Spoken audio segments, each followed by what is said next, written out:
कभी कभी जीवन इतना शांत दिखाई देता है कि मनुष्य यह भूल जाता है कि समय सबसे बड़ा परिवर्तन करता है। वह धीरे धीरे सब कुछ बदल देता है। चेहरे, रिश्ते, इच्छाएं, सपने और वह विश्वास भी जिसके सहारे मनुष्य अपने आने वाले कल को सजाता है। लेकिन मनुष्य का हृदय फिर भी सपने देखता है, क्योंकि सपने देखना ही उसकी सबसे बड़ी कमजोरी भी है और सबसे बड़ी शक्ति भी है। तो दोस्तों, आज की कहानी बहुत प्रेरणादायक है। आप इसे अंत तक सुनना और हो सके तो हमारे चैनल अकेला व्यक्ति को सब्सक्राइब करना बिल्कुल भी ना भूलें। बहुत समय पहले हिमालय की तलहटी में बसा एक छोटा सा गांव था। नाम था वन्हीपुर। चारों ओर ऊंचे वृक्ष, पत्थरों से भरे रास्ते, दूर बहती नदी की आवाज और ठंडी हवाओं के बीच वह गांव अपनी साधारण जिंदगी में शांत दिखाई देता था। वहीं मिट्टी और लकड़ी से बने एक छोटे से घर में 3 भाई बहन रहते थे। सबसे बड़ा भाई था उद्वैर। उसके चेहरे पर कठोरता कम और जिम्मेदारी अधिक दिखाई देती थी। उसकी आंखें हमेशा किसी चिंता में डूबी रहती, जैसे वह हर समय आने वाले कल का हिसाब लगा रहा हो। वह कम बोलता था, लेकिन उसकी खामोशी में अपनापन था। उससे छोटा भाई था निर्वेद। उसका स्वभाव उद्वैर से बिल्कुल अलग था। वह मुस्कुराता ज्यादा था, थकता कम था और हर कठिन परिस्थिति में भी उम्मीद खोज लेता था। अगर घर की दीवारें टूटी होती तो उद्वैर चिंता करता, लेकिन निर्वेद हंसकर कहता, जब तक आसमान नहीं टूटा तब तक डर कैसा। उन दोनों की एक छोटी सी बहन थी मीना। वह उस घर की अंतिम रोशनी थी। उसकी आंखों में बचपन अभी बाकी था, लेकिन परिस्थितियों ने उसके भीतर समय से पहले गंभीरता भर दी थी। वह जब मुस्कुराती तो ऐसा लगता जैसे उस छोटे से घर की सारी उदासी कुछ क्षणों के लिए बाहर चली गई हो। उसके माता पिता अब इस संसार में थे नहीं। पहले पिता का देहांत हुआ। वर्षों तक बीमारी से लड़ते लड़ते उनका शरीर हार गया। उस दिन के बाद घर की दीवारों से हंसी कम होने लगी। फिर कुछ ही वर्षों बाद उनकी माता भी चल बसी। वह अपने बच्चों के भविष्य की चिंता करते करते इतनी कमजोर हो गई थी कि एक दिन उनकी सांसें धीरे धीरे शांत हो गई। उस रात तीनों भाई बहन पहली बार पूरी तरह अकेले हो गए थे। उस छोटे घर में कोई बड़ा नहीं बचा था। लेकिन उसी रात उद्वैर ने अपनी बहन के सिर पर हाथ रखकर कहा था, जब तक हम दोनों भाई जिंदा हैं तुम्हारी आंखों में आंसू नहीं आने देंगे। निर्वेद ने हंसते हुए कहा था, और तुम्हारी शादी पूरे वन्हीपुर में सबसे सुंदर होगी। मीना रो पड़ी थी। उस दिन से दोनों भाइयों का जीवन बदल गया। सुबह होने से पहले वे जंगल चले जाते, लकड़ियां काटते, कभी नदी किनारे पत्थर ढोते, कभी दूर नगर जाकर मजदूरी करते। कई बार बिना भोजन के लौटते, कई बार उनके पैरों से खून निकलता। लेकिन जब रात को घर लौटते तो मीना उन्हें पानी देती। तब दोनों भाइयों के चेहरे पर थकान से अधिक संतोष दिखाई देता। धीरे धीरे उन्होंने पैसे जोड़ने शुरू किए। एक छोटा सा मिट्टी का घड़ा था जिसे उद्वैर घर की दीवार के पीछे छिपाकर रखता था। उसमें वे हर सप्ताह कुछ सिक्के डालते। मीना कई बार कहती, मुझे इतनी बड़ी शादी नहीं चाहिए, लेकिन निर्वेद हंस देता, तुम्हें नहीं चाहिए पर हमें तो चाहिए ना। उन दोनों भाइयों ने अपनी इच्छाएं त्याग दी थी। ना नए वस्त्र, ना कोई उत्सव, ना आराम।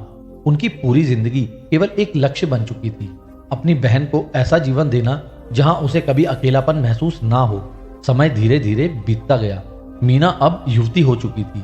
गांव की स्त्रियां उसे देखकर कहती, तुम्हारे भाई सच में भाग्यवान हैं। लेकिन वह जानती थी उसके भाइयों ने उसके लिए कितना खोया है। एक रात वर्षा बहुत तेज हो रही थी। घर की छत से पानी टपक रहा था। उद्वैर भीगा हुआ घर लौटा। उसके शरीर में तेज बुखार था। मीना घबरा गई, क्योंकि तुम्हारी शादी बारिश रुकने का इंतजार नहीं करेगी ना। उसकी आवाज कमजोर थी।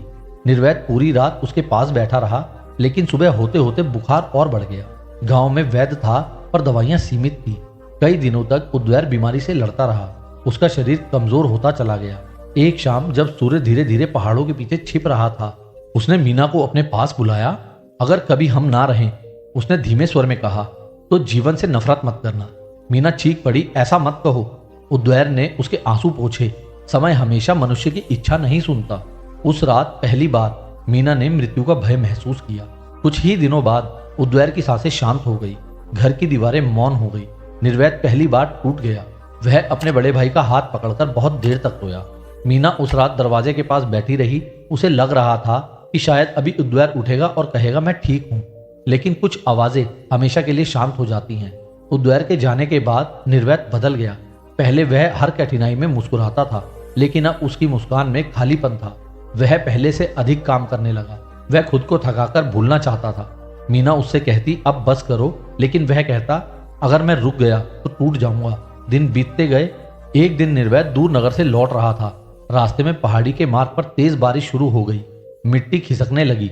लोगों ने चिल्लाकर सभी को पीछे हटने को कहा, लेकिन तब बहुत देर हो चुकी थी। पहाड़ का एक हिस्सा टूटकर नीचे गिरा। जब गांव वालों ने उसे खोजा तब तक उसका शरीर पत्थरों के नीचे दब चुका था। वह भी चला गया। सिर्फ 6 महीने के भीतर मीना ने अपने दोनों भाइयों को खो दिया। अब वह घर सचमुच खाली हो चुका था। उस रात वह अकेली बैठी रही। दीवारों पर टंगी पुरानी रस्सियां, मिट्टी का घड़ा, उद्वैर की लकड़ी काटने वाली कुल्हाड़ी, निर्वेद का पुराना वस्त्र, सब उसे देख रहे थे। वह चीखना चाहती थी, भगवान से पूछना चाहती थी कि आखिर क्यों। उसने आकाश की ओर देखा, मैंने किसका क्या बिगाड़ा है। लेकिन आकाश हमेशा की तरह शांत रहा। दिन बीतते गए। अब वह किसी से बात नहीं करती थी।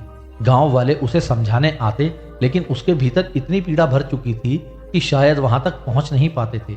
एक सुबह वह घर से निकल गई। उसे खुद नहीं पता था कि वह कहां जा रही है। वह हर मंदिर जाती, हर मूर्ति के सामने बैठती, हर बार एक ही प्रश्न पूछती, अगर सब छीन लेना था तो रिश्ते दिए ही क्यों। लेकिन कोई उत्तर नहीं मिलता। कई दिनों तक भटकने के बाद एक शाम वह पुराने मंदिर की ओर जा रही थी। रास्ता सुनसान था, चारों ओर ऊंचे वृक्ष थे। सूर्य डूब रहा था और आकाश लाल हो गया था। तभी उसे धुएं की हल्की गंध महसूस हुई। वह आगे बढ़ी। थोड़ी दूर एक साधु अग्नि के सामने ध्यान में बैठे थे। उनकी जटाएं लंबी थी, शरीर पर साधारण वस्त्र थे, आंखें बंद थी, लेकिन उनके चेहरे पर ऐसा तेज था जो साधारण नहीं था। मीना उनके सामने जाकर रुक गई। कुछ क्षण तक वह उन्हें देखती रही। फिर अचानक उसके भीतर एक दर्द फूटा। मेरे साथ ऐसा क्यों हुआ? उसकी आवाज कांप रही थी। साधु ने धीरे धीरे आंखें खोली। उनकी दृष्टि शांत थी। मीना रोते हुए बोली, पहले पिता चले गए, फिर मेरी माता चली गई, अब मेरे दोनों भाई भी। अब मैं किसके लिए जीऊं? किसके लिए अपने इस जीवन को सजाऊं? साधु कुछ देर मौन रहे। फिर उन्होंने दूर दिखाई दे रहे एक विशाल पेड़ की ओर संकेत किया, तुम्हारे प्रश्नों का उत्तर वहीं मिलेगा। मीना ने आंसू पोंछे, वहां कौन है? साधु ने कहा, वहां वह ज्ञान है जो मनुष्य को टूटकर भी जीवित रहना सिखाता है। फिर उन्होंने धीमे स्वर में कहा, एक समय एक भयंकर डाकू भी तुम्हारी तरह भटक रहा था। उसके हाथ खून से रंगे थे, उसका हृदय अंधकार से भरा था, लेकिन वह भी उस पहाड़ पर गया और आज भी हर दिन वह वहां जाता है। मीना ध्यान से सुन रही थी। अगर एक डाकू अपने जीवन का अर्थ खोज सकता है तो शायद तुम भी खोज सकती हो। हवा धीरे धीरे चल रही थी। सूर्य अब पहाड़ों के पीछे छुप रहा था। साधु ने अंतिम बार कहा, लेकिन याद रखना, उस पहाड़ तक पहुंचने से पहले तुम्हें कठिन मार्ग से गुजरना होगा। मीना बोली, कौन सा मार्ग? साधु की आंखें गहरी हो गई। अपने ही भीतर का मार्ग। साधु के ये शब्द मीना के भीतर गहरी घंटी की तरह गूंजते रहे। कुछ क्षण तक वह उसी स्थान पर खड़ी रही। हवा अब ठंडी हो चुकी थी। अग्नि की लपटें धीरे धीरे छोटी होने लगी थी और जंगल के ऊपर अंधेरा उतर रहा था। लेकिन उसके भीतर जो अंधेरा था वह इस रात से कहीं अधिक गहरा था। उसने साधु की ओर देखा, क्या सच में वहां मुझे उत्तर मिलेंगे? साधु ने उसकी आंखों में देखते हुए कहा, उत्तर बाहर नहीं मिलते पुत्री, लेकिन कुछ स्थान ऐसे होते हैं जहां पहुंचकर मनुष्य अपने भीतर की आवाज सुन पाता है। मीना मौन हो गई। वह अब थक चुकी थी। रोते रोते, पूछते पूछते, जीते जीते उसे लगने लगा था कि जीवन केवल छीनना जानता है। साधु ने पास रखा मिट्टी का पात्र उठाया और उसे पानी दिया। कई दिनों बाद किसी ने उसे इतने शांत भाव से देखा था। गांव में लोग उसे दया से देखते थे, मंदिरों में लोग उसे दुख से, लेकिन इस साधु की आंखों में ना दया थी ना दुख, केवल समझ थी। उसने पानी पिया।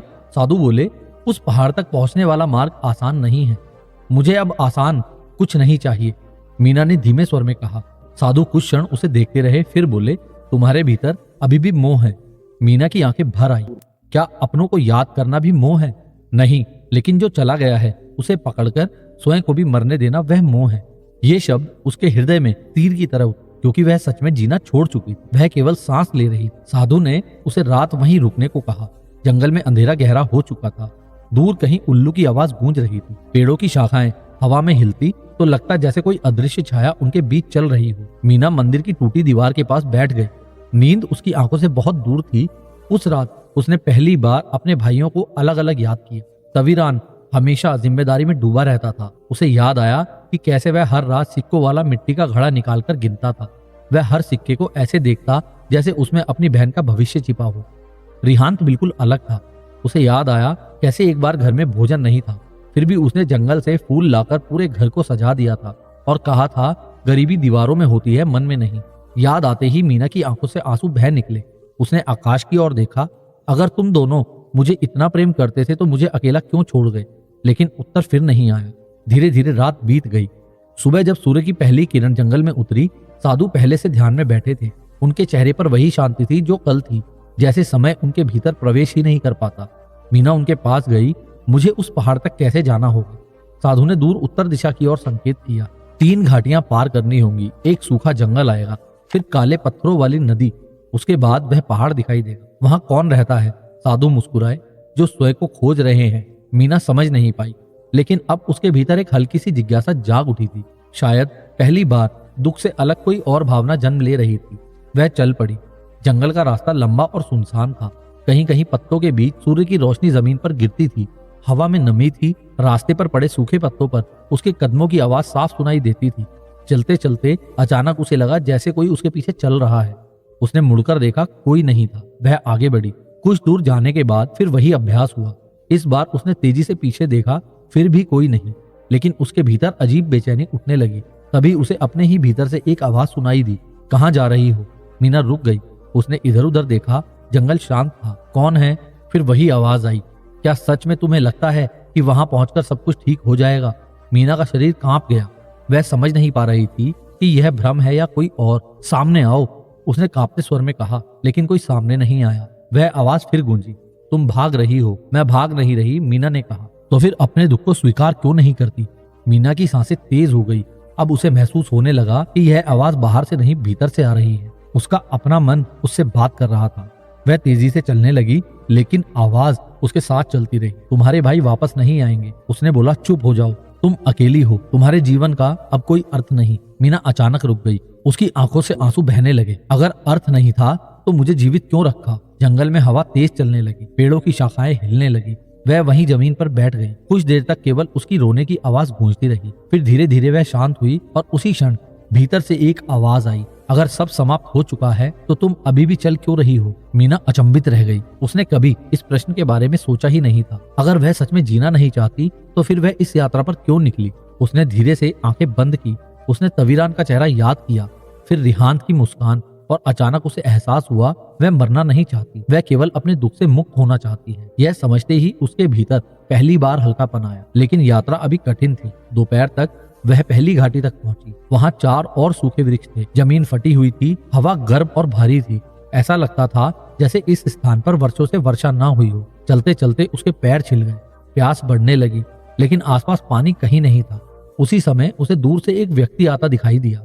उसके कंधे पर लकड़ियों का गट्ठर था। चेहरा धूल से भरा था। वह धीरे धीरे उसकी ओर आया। तुम अकेली हो? उसने पूछा। मीना ने सिर हिलाया। इस मार्ग पर बहुत कम लोग आते हैं। मुझे पहाड़ तक जाना है। उस व्यक्ति के चेहरे पर अचानक अजीब सी गंभीरता आ गई। क्या तुम भी उत्तर खोज रही हो? तुम्हें कैसे पता? वह हल्का मुस्कुराया।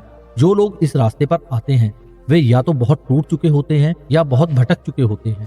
उसने अपने पात्र से उसे पानी दिया। मीना ने पूछा, क्या तुम वहां गए हो? उस व्यक्ति की आंखें अचानक गहरी हो गई। हाँ, और क्या मिला? कुछ क्षण वह मौन रहा, फिर बोला, अपने अपराधों का भार।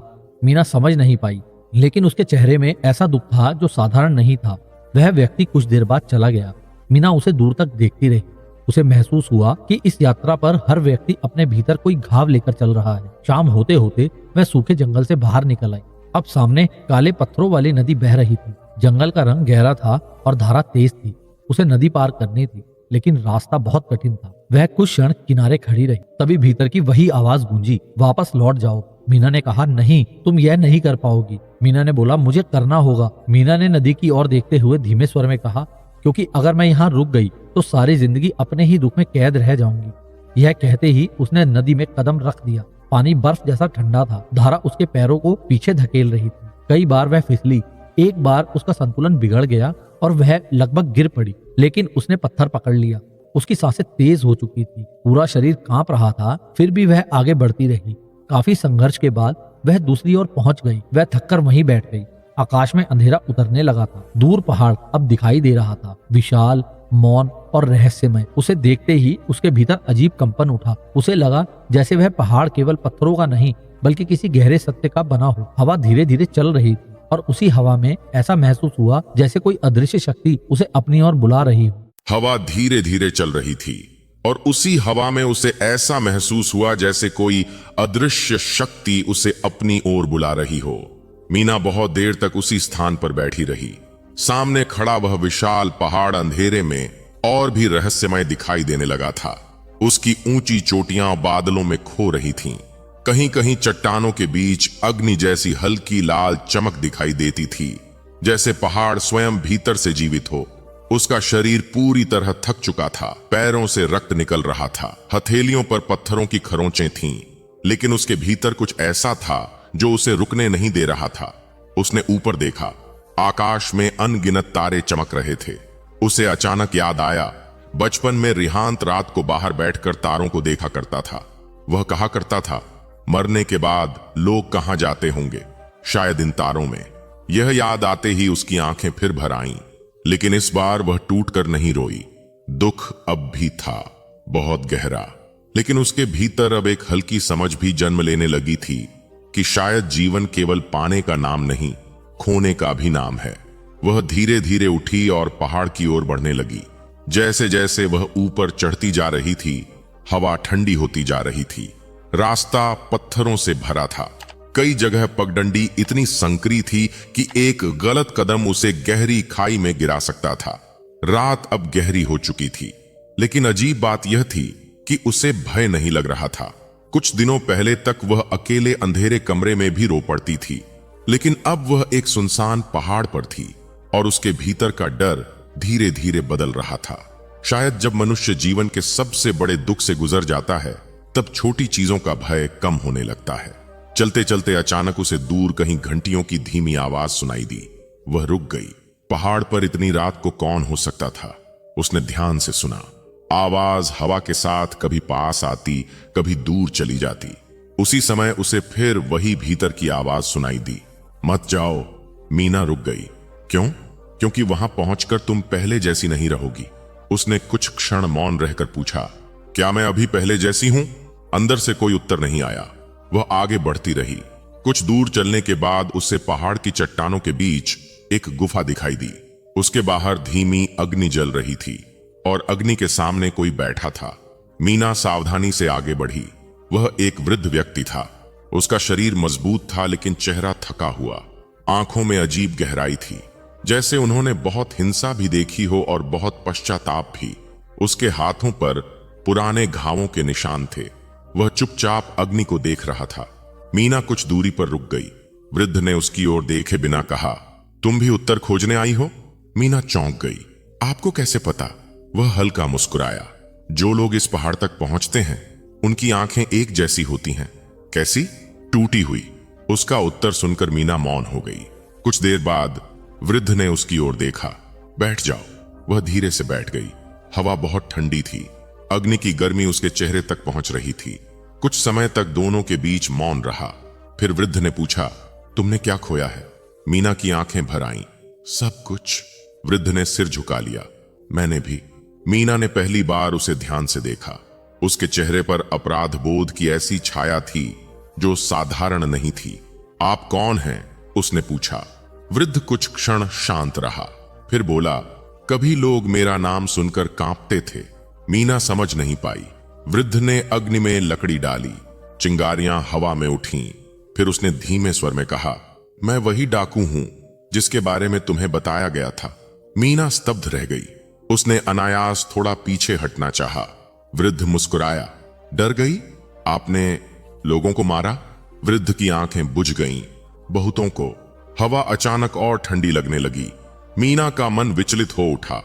वह समझ नहीं पा रही थी कि उसके सामने बैठा यह शांत व्यक्ति वही हो सकता है जिसने कभी लोगों के जीवन नष्ट किए हों। फिर आप यहां क्या कर रहे हैं? वृद्ध ने दूर अंधेरे पहाड़ की ओर देखा। प्रायश्चित। यह शब्द इतना भारी था कि कुछ क्षण तक हवा भी शांत लगने लगी। मीना ने धीरे से पूछा, क्या इतने पापों के बाद भी शांति मिल सकती है? वृद्ध ने उसकी ओर देखा। अगर नहीं मिल सकती तो फिर परिवर्तन का अर्थ क्या है? उसके स्वर में दर्द था, गहरा, जीवित। वह आगे बोला, एक समय मुझे लगता था कि भय ही शक्ति है। लोग मुझसे कांपते थे और मैं उसी में गर्व महसूस करता था। उसकी आंखें दूर कहीं खो गईं। मैंने धन लूटा, घर जलाए, लोगों को मारा और हर बार खुद को सही ठहराया। मीना चुपचाप सुनती रही। लेकिन एक रात वृद्ध की आवाज धीमी हो गई। मैंने एक बच्चे को उसकी मृत मां के शरीर से लिपट कर रोते देखा। अग्नि की लपटें उसकी आंखों में झिलमिला रही थीं। वह बार बार पूछ रहा था, मेरी मां को क्यों मारा? वृद्ध की सांस भारी हो गई। उस रात पहली बार मुझे नींद नहीं आई। हवा में अजीब सन्नाटा फैल गया। उस बच्चे की आवाज मेरे भीतर गूंजती रही। मैं जितना भागता वह उतनी तेज सुनाई देती। मीना की आंखें नम हो गईं। उसे अपने भाइयों की याद आने लगी। वृद्ध आगे बोला, धीरे धीरे मेरा अपना मन मेरे खिलाफ हो गया। मैं हर चेहरे में भय देखने लगा। हर रात मुझे लगता कोई मुझे देख रहा है। मीना को तुरंत अपनी यात्रा याद आई, वह आवाज, उसका अपना मन। वृद्ध ने कहा, फिर एक दिन मैं इसी पहाड़ तक पहुंचा। मैं थक चुका था अपने अपराधों से, अपने भीतर के अंधेरे से। फिर उसकी आंखों में अचानक शांति उतर आई। फिर मैं उनसे मिला। किससे? वृद्ध ने धीरे से उत्तर दिया, गौतम बुद्ध से। यह नाम सुनते ही हवा जैसे और शांत हो गई। मीना के भीतर हल्का कंपन उठा। उन्होंने आपको दंड नहीं दिया? वृद्ध हल्का हंसा। मैं दंड की उम्मीद लेकर गया था, लेकिन उन्होंने मुझे करुणा दी। मीना स्तब्ध थी। क्यों? वृद्ध ने बहुत धीमे स्वर में कहा, क्योंकि वे मेरे भीतर छिपे उस मनुष्य को देख रहे थे जिसे मैं स्वयं भूल चुका था। ये शब्द मीना के भीतर गहराई तक उतर गए। कुछ देर दोनों मौन बैठे रहे। फिर वृद्ध ने पूछा, और तुम यहां क्या खोज रही हो? मीना की आंखें भर आईं। मैं जानना चाहती हूं कि भगवान सब छीन क्यों लेते हैं। वृद्ध ने उसकी ओर देखा। अगर तुम उनसे यही पूछोगी तो शायद उत्तर नहीं समझ पाओगी। तो क्या पूछूं? वृद्ध ने अग्नि की ओर देखते हुए कहा, यह पूछो कि जो बचा है उसका क्या करना है। मीना मौन रह गई। उसने कभी इस तरह नहीं सोचा था। वह हमेशा खोई हुई चीजों को पकड़कर बैठी रही, लेकिन उसके भीतर अभी भी कुछ बचा था। उसकी सांसें, उसकी चेतना, उसका जीवन। रात और गहरी हो गई। दूर पहाड़ों पर बर्फीली हवा चलने लगी। वृद्ध उठ खड़ा हुआ। आराम कर लो, सुबह तुम्हें ऊपर जाना होगा। क्या आप नहीं चलेंगे? वृद्ध मुस्कुराया। मैं हर दिन जाता हूं। क्यों? उसकी आंखें गहरी हो गईं। क्योंकि कुछ घाव ऐसे होते हैं जिन्हें जीवन भर करुणा से धोना पड़ता है। यह कहकर वह गुफा के भीतर चला गया। मीना अग्नि के पास अकेली बैठी रही। आकाश तारों से भरा था और पहली बार उसे लगा कि शायद दुख मनुष्य को केवल तोड़ता नहीं, कभी कभी वह उसे भीतर से बदलना भी शुरू कर देता है। आकाश तारों से भरा था और पहली बार उसे लगा कि शायद दुख मनुष्य को केवल तोड़ता नहीं, कभी कभी वह उसे भीतर से बदलना भी शुरू कर देता है। उस रात मीना बहुत देर तक सो नहीं सकी। गुफा के बाहर जलती अग्नि अब धीरे धीरे बुझने लगी थी। पहाड़ों से आती बर्फीली हवा उसके वस्त्रों को हिला रही थी, लेकिन उसके भीतर कुछ और चल रहा था। वृद्ध डाकू की बातें उसके मन में लगातार गूंज रही थीं। यह मत पूछो कि क्या खो गया, ये पूछो कि जो बचा है उसका क्या करना है। उसने कभी इस दृष्टि से जीवन को देखा ही नहीं था। अब तक उसका पूरा अस्तित्व केवल खोई हुई चीजों के इर्द गिर्द घूमता रहा था। माता पिता, तवीरान, रिहांत, वह घर, वे सपने। लेकिन क्या सच में उसके पास अब कुछ भी नहीं बचा था? उसने अपने सीने पर हाथ रखा। उसका हृदय अब भी धड़क रहा था, धीरे धीरे लेकिन जीवित। उसने आंखें बंद कर लीं। पहाड़ की हवा में अजीब शांति थी, ऐसी शांति जो पहली बार सुनने पर डराती है, क्योंकि उसमें मनुष्य अपने भीतर की आवाज साफ सुनने लगता है। और तभी उसे फिर वही आवाज सुनाई दी, तुम बदल रही हो। मीना की आंखें खुल गईं। वह जानती थी यह बाहर कोई नहीं था, यह उसका अपना ही मन था। लेकिन अब उसकी आवाज पहले जैसी कठोर नहीं लग रही थी। क्या दुख इंसान को बदल देता है? मीना ने धीरे से पूछा। भीतर से उत्तर आया, दुख मनुष्य को नहीं बदलता, वह उसके भीतर छिपी सच्चाई को बाहर लाता है। मीना चुप हो गई। कई क्षण तक केवल हवा की आवाज सुनाई देती रही। फिर उसके भीतर से फिर आवाज आई, तुम्हारे भाई तुम्हें कमजोर नहीं देखना चाहते थे। यह सुनते ही उसकी आंखें भर आईं। तवीरान का चेहरा उसकी आंखों के सामने उभर आया। वह हमेशा कहता था, जो टूटकर भी दूसरों को संभाल ले वही वास्तव में मजबूत होता है। रिहांत बिल्कुल अलग था। वह दुख में भी हंसी खोज लेता था। एक बार जब उनके घर में कई दिनों तक अनाज नहीं था, तब भी उसने मिट्टी से छोटी छोटी मूर्तियां बनाकर मीना को हंसाने की कोशिश की थी। उसे अचानक एहसास हुआ वह अपने भाइयों की मृत्यु को पकड़कर बैठी रही, लेकिन उनके जीवन को भूलती जा रही थी। यह विचार उसके भीतर बिजली की तरह कौंधा। उसने पहली बार अपने आंसू पोंछे बिना उन्हें बहने दिया। अब वे केवल दुख के आंसू नहीं थे, उनमें प्रेम भी था, यादें भी, और धीरे धीरे जन्म लेती समझ भी। रात बीत गई। सुबह जब उसकी आंख खुली, सूर्य की पहली किरणें पहाड़ों पर पड़ रही थीं। दूर की चोटियां सुनहरी दिखाई दे रही थीं। हवा साफ थी। वृद्ध डाकू पहले से बाहर बैठा था। उसके सामने लकड़ी का एक छोटा पात्र रखा था जिसमें जल था। वह शांत भाव से उगते सूर्य को देख रहा था। मीना धीरे से उसके पास आकर बैठ गई। क्या आप कभी अपने पुराने जीवन को भूल पाए? उसने पूछा। वृद्ध हल्का मुस्कुराया। कुछ चीजें भूलने के लिए नहीं होती। फिर आप कैसे जीते हैं? उसने उत्तर देने से पहले लंबी सांस ली। पहले मैं अपने अपराधों से भागता था, अब मैं हर दिन उन्हें स्वीकार करता हूं। मीना उसकी ओर देखने लगी। वह आगे बोला, जो व्यक्ति अपने अंधकार को देखने का साहस कर लेता है, उसके भीतर प्रकाश जन्म लेने लगता है। ये शब्द मीना के भीतर उतरते चले गए। वृद्ध ने पहाड़ की सबसे ऊंची दिशा की ओर देखा। आज तुम्हारी उनसे भेंट होगी। मीना का हृदय तेजी से धड़कने लगा। क्या वे सच में मेरे प्रश्नों का उत्तर देंगे? वृद्ध ने उसकी ओर देखा। वे उत्तर नहीं देते, वे मनुष्य को स्वयं उत्तर तक पहुंचना सिखाते हैं। कुछ देर बाद दोनों पहाड़ के ऊपरी मार्ग की ओर चल पड़े। रास्ता पहले से अधिक कठिन था।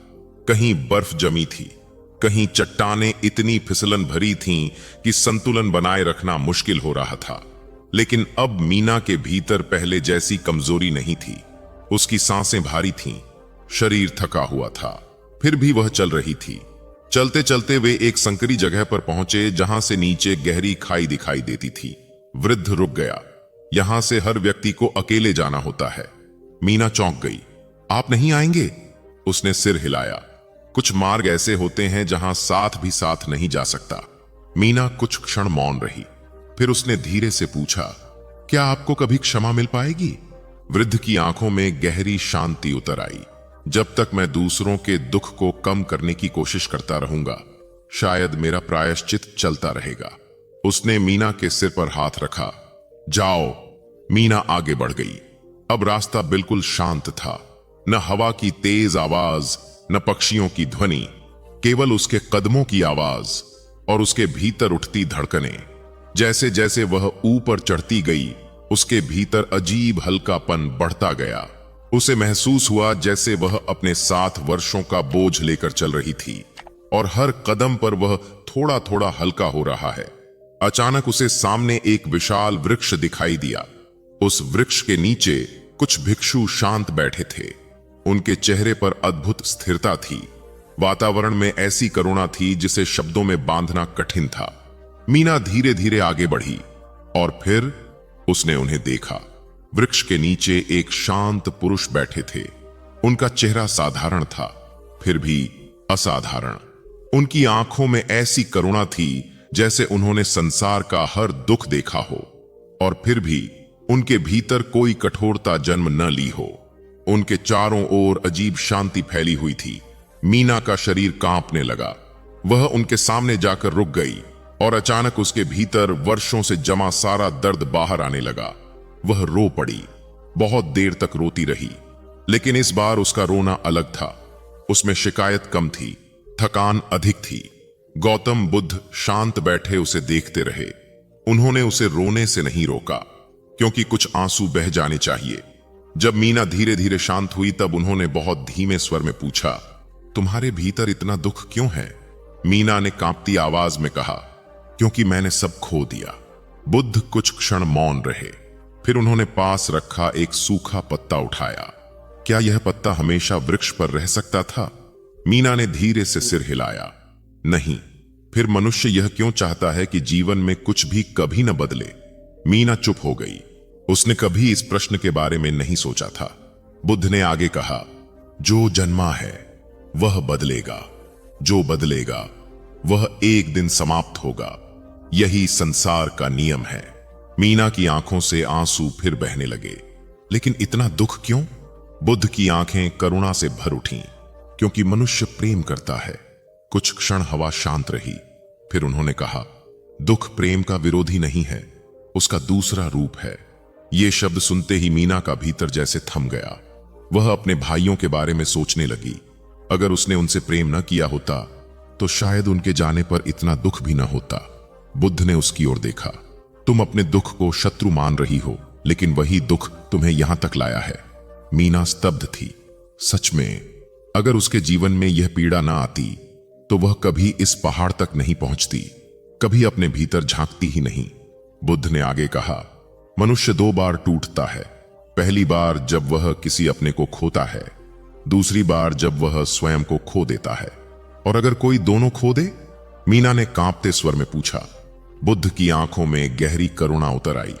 तब उसे स्वयं को फिर से जन्म देना होता है। ये शब्द उसके भीतर गूंज उठे। उसे लगा जैसे उसके जीवन का सबसे बड़ा प्रश्न धीरे धीरे खुलने लगा है। वह केवल अपनों की मृत्यु से नहीं टूटी थी, वह स्वयं को भी खो चुकी थी। और शायद यही कारण था कि उसे हर जगह अंधकार दिखाई देता था। बुद्ध ने आकाश की ओर देखा। तुम्हारे भाई चले गए, लेकिन उनका प्रेम कहां गया? मीना स्तब्ध रह गई। उसने कभी इस तरह नहीं सोचा था। तविरान का त्याग, रिहांत की हंसी, क्या वे सच में समाप्त हो गए थे? नहीं, वे अब भी उसके भीतर जीवित थे। बुद्ध मुस्कुराए। जिस प्रेम को मृत्यु मिटा सके, वह प्रेम ही कैसा। यह सुनते ही मीना की आंखें बंद हो गईं, और उसी क्षण उसे पहली बार महसूस हुआ, शायद जीवन का अर्थ मृत्यु से बचना नहीं, बल्कि प्रेम को जीवित रखना है। शायद जीवन का अर्थ मृत्यु से बचना नहीं, बल्कि प्रेम को जीवित रखना है। मीना बहुत देर तक वहीं बैठी रही। उसके भीतर चल रही हलचल धीरे धीरे बदल रही थी। अब उसके मन में पहले जैसी शिकायत नहीं थी। प्रश्न अभी भी थे, लेकिन उनमें गुस्सा कम हो गया था। उसे लग रहा था जैसे कोई गांठ, जिसे वह महीनों से कसकर पकड़े हुई थी, धीरे धीरे ढीली होने लगी है। वहां बैठे भिक्षु अपने कामों में लगे हुए थे। कोई जल भरकर ला रहा था, कोई सूखी लकड़ियां जमा कर रहा था। कुछ लोग चुपचाप वृक्षों के नीचे बैठे थे। किसी के चेहरे पर बनावटी गंभीरता नहीं थी। सब कुछ बहुत सामान्य था। यही बात मीना को अलग लगी। वह सोच रही थी कि शायद ज्ञान पाने वाले लोग दुनिया से अलग हो जाते होंगे, लेकिन यहां सब लोग साधारण जीवन की तरह ही काम कर रहे थे। बस उनके भीतर जल्दबाजी नहीं थी। कुछ देर बाद बुद्ध उठे और धीरे धीरे पहाड़ के दूसरी ओर जाने लगे। मीना भी उनके पीछे चल पड़ी। रास्ते में छोटे छोटे पत्थर थे, नीचे घाटियों में बादल तैर रहे थे। चलते हुए बुद्ध ने पूछा, तुम अपने भाइयों को सबसे ज्यादा किस रूप में याद करती हो? मीना कुछ देर सोचती रही। तविरान हमेशा चिंता करता था। उसे लगता था कि अगर वह एक दिन भी रुक गया तो हमारा घर बिखर जाएगा। और रिहांत, उसकी आवाज हल्की भर आई। उसे हर मुश्किल में भी कुछ अच्छा दिख जाता था। तुम्हारे भीतर दोनों की छाया है, बुद्ध ने कहा। मीना ने उनकी ओर देखा। कैसे? तुम्हारे भीतर चिंता भी है और उम्मीद भी। अभी तक चिंता भारी थी, इसलिए उम्मीद दब गई। वे चलते रहे। थोड़ी दूर पर एक बूढ़ा व्यक्ति लकड़ी काट रहा था। उसकी उम्र काफी थी, फिर भी वह काम कर रहा था। बुद्ध उसके पास जाकर रुके और उससे कुछ सामान्य बातें करने लगे, रास्ते, मौसम और उसके स्वास्थ्य के बारे में। मीना यह सब देख रही थी। उसे लगा था कि इतने बड़े ज्ञानी केवल बड़ी बातें करते होंगे, लेकिन वे एक साधारण आदमी की थकान भी उतनी ही ध्यान से सुन रहे थे। वापस लौटते समय उसने पूछा, आप हर किसी की बातें इतने ध्यान से क्यों सुनते हैं? बुद्ध ने कहा, क्योंकि हर व्यक्ति अपने भीतर कोई भार लेकर चल रहा है। यह सुनकर उसे अपने गांव के लोग याद आए। वह महीनों तक अपने दुख में इतनी डूबी रही कि उसने कभी दूसरों के चेहरे देखने की कोशिश ही नहीं की। उसे अचानक याद आया, उसके पड़ोस में रहने वाली वृद्ध स्त्री जिसने अपने बेटे को खो दिया था। वह हमेशा अकेली बैठी रहती थी, लेकिन मीना कभी उसके पास नहीं गई, क्योंकि उसे लगता था कि उसका अपना दुख सबसे बड़ा है। यह सोचते ही उसके भीतर हल्की शर्म महसूस हुई। शाम तक वह वहीं रही। किसी ने उससे यह नहीं पूछा कि वह कितने दिन रुकेगी। किसी ने उसे उपदेश नहीं दिया। वह जो महसूस कर रही थी, उसे महसूस करने दिया गया। रात को भिक्षु एक जगह बैठकर भोजन कर रहे थे। भोजन बहुत साधारण था, उबला जौ, थोड़ा साग और पानी। फिर भी वहां किसी के चेहरे पर कमी का भाव नहीं था। मीना भी उनके साथ बैठ गई। कई महीनों बाद उसने बिना जल्दबाजी के भोजन किया। उसे महसूस हुआ कि दुख के दिनों में वह खाना भी केवल शरीर चलाने के लिए खाती रही थी। उसे स्वाद तक महसूस नहीं होता था। भोजन के बाद सभी लोग अपने अपने काम में लग गए। कोई पात्र साफ कर रहा था, कोई जल भरने गया, कोई बीमार भिक्षु के पास बैठा था। मीना ने देखा यहां कोई खुद को सबसे बड़ा नहीं मानता। ये बात उसके मन में बैठ गई। अगले दिन सुबह वह नदी से पानी भरकर ला रही थी कि उसने उसी वृद्ध डाकू को ऊपर आते देखा। उसके कंधे पर सूखी लकड़ियां थीं। वह चुपचाप आकर लकड़ियां रखकर बैठ गया। कुछ देर बाद बुद्ध उसके पास गए और उसके घायल हाथ पर औषधि लगाने लगे। मीना दूर खड़ी यह देख रही थी। जिस आदमी ने कभी लोगों की जान ली थी, उसी के घाव पर आज कोई बिना डर और नफरत के औषधि लगा रहा था। वह यह समझ नहीं पा रही थी। कुछ देर बाद वह डाकू उसके पास आकर बैठा। तुम्हें अजीब लग रहा है? उसने पूछा। मीना ने सिर हिलाया। हां। वह थोड़ी देर चुप रहा। मुझे भी शुरुआत में ऐसा ही लगता था। मुझे समझ नहीं आता था कि जिन हाथों से मैंने हिंसा की, उन्हीं हाथों को यहां किसी ने दूर क्यों नहीं किया। फिर समझ आया, उसने धीरे से कहा, धीरे धीरे। क्या? कि अगर मनुष्य बदल नहीं सकता तो फिर जीवन का कोई अर्थ नहीं। मीना उसकी बात सुनती रही। वह आदमी अब डाकू जैसा नहीं लगता था। उसके चेहरे पर अपराध का बोझ अभी भी था, लेकिन उसमें पहले जैसा अंधापन नहीं था। क्या तुम्हें अपने पुराने जीवन की याद आती है? मीना ने पूछा। हां, उसने बिना छिपाए कहा, हर दिन। फिर तुम कैसे जीते हो? पहले मैं सोचता था कि मुझे अपने पापों की सजा चाहिए, लेकिन यहां आकर समझ आया कि केवल पछतावे में डूबे रहना भी एक तरह का स्वार्थ है। मीना समझ नहीं पाई। उसने आगे कहा, अगर मैं सच में बदलना चाहता हूं तो मुझे बाकी जीवन किसी के दुख को कम करने में लगाना होगा। यह बात मीना के भीतर उतर गई। उसने अपने बारे में सोचना शुरू किया। अब तक वह केवल यह सोचती रही थी कि उसके साथ क्या हुआ, लेकिन उसने कभी यह नहीं सोचा कि अब वह आगे क्या कर सकती है। उस रात वह बहुत देर तक जागती रही।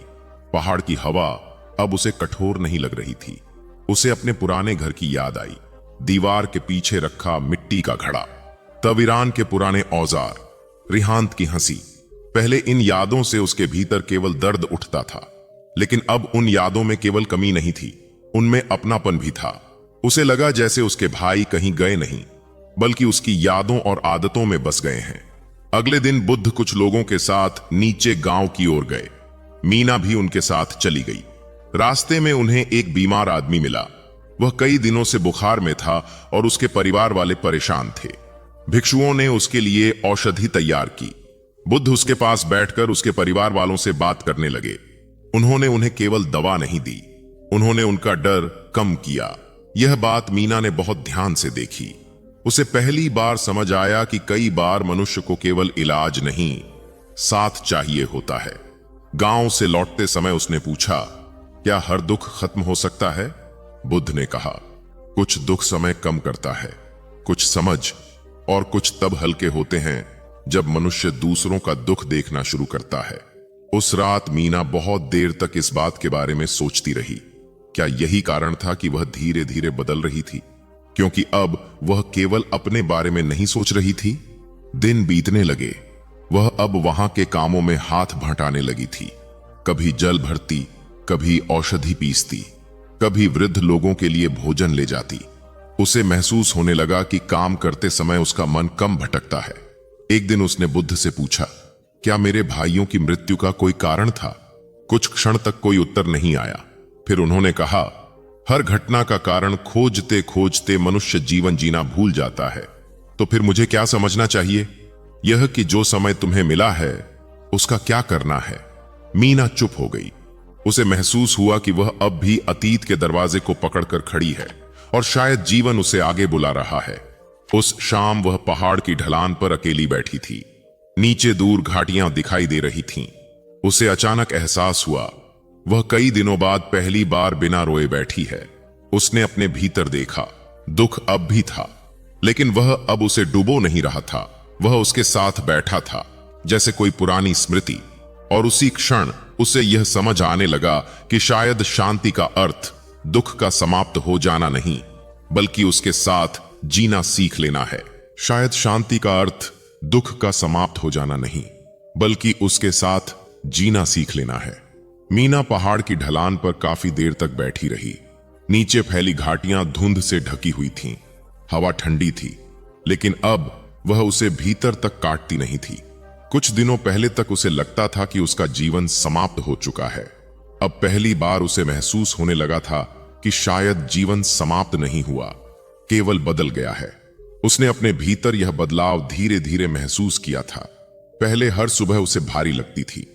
आंख खुलते ही उसे अपने दोनों भाइयों की याद आ जाती और फिर पूरा दिन उसी दुख में बीतता। लेकिन अब जब वह सुबह उठती तो उसके मन में केवल खोने की पीड़ा नहीं आती थी, उसे उनके साथ बिताए छोटे छोटे पल भी याद आने लगे थे। तविरान का हर रात सिक्के गिनना, रिहांत का बिना कारण हंस देना, बरसात की रातों में तीनों का एक साथ बैठना। पहले ये यादें उसे तोड़ देती थीं, अब वही यादें उसके भीतर एक गर्माहट छोड़ने लगी थीं। उस रात वह बाकी लोगों के साथ भोजन के लिए बैठी। एक वृद्ध भिक्षु के हाथ कांप रहे थे, इसलिए उसने उनके पात्र में भोजन परोस दिया। वृद्ध ने उसकी ओर देखा और धीरे से धन्यवाद कहा।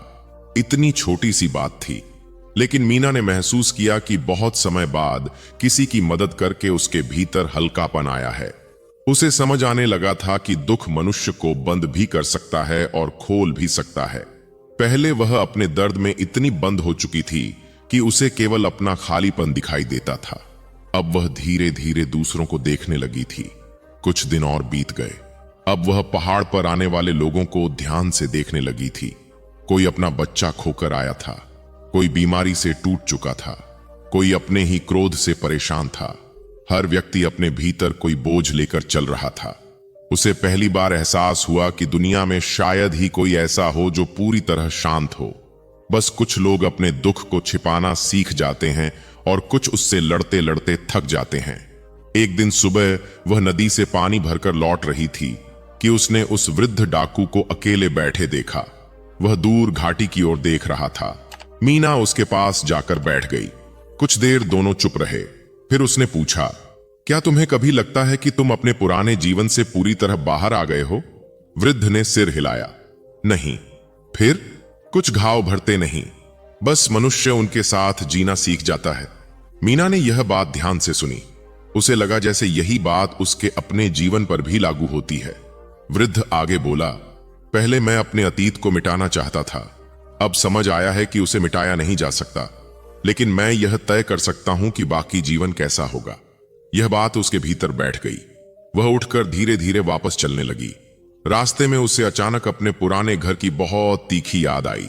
वह मिट्टी की दीवारें, छोटा सा आंगन, वह घड़ा जिसमें तविरान सिक्के रखता था। और तभी पहली बार उसके मन में एक विचार आया, क्या वह वापस जाएगी? यह सोचकर उसका मन उलझ गया।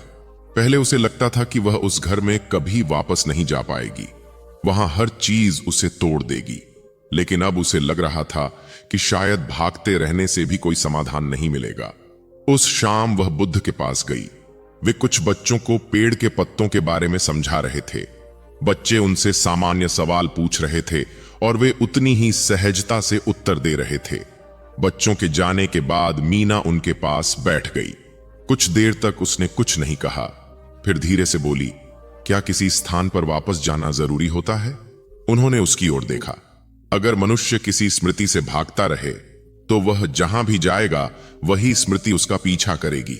मीना ने नीचे देखा। मुझे डर लगता है। किस बात का? कि मैं फिर टूट जाऊंगी। कुछ क्षण तक हवा की आवाज ही सुनाई देती रही। फिर उन्होंने कहा, जो व्यक्ति एक बार अपने दुख को समझना शुरू कर देता है वह पहले जैसा नहीं टूटता। ये शब्द उसके भीतर गहराई तक उतर गए। उस रात वह बहुत देर तक सो नहीं सकी। वह अपने भाइयों के बारे में सोचती रही।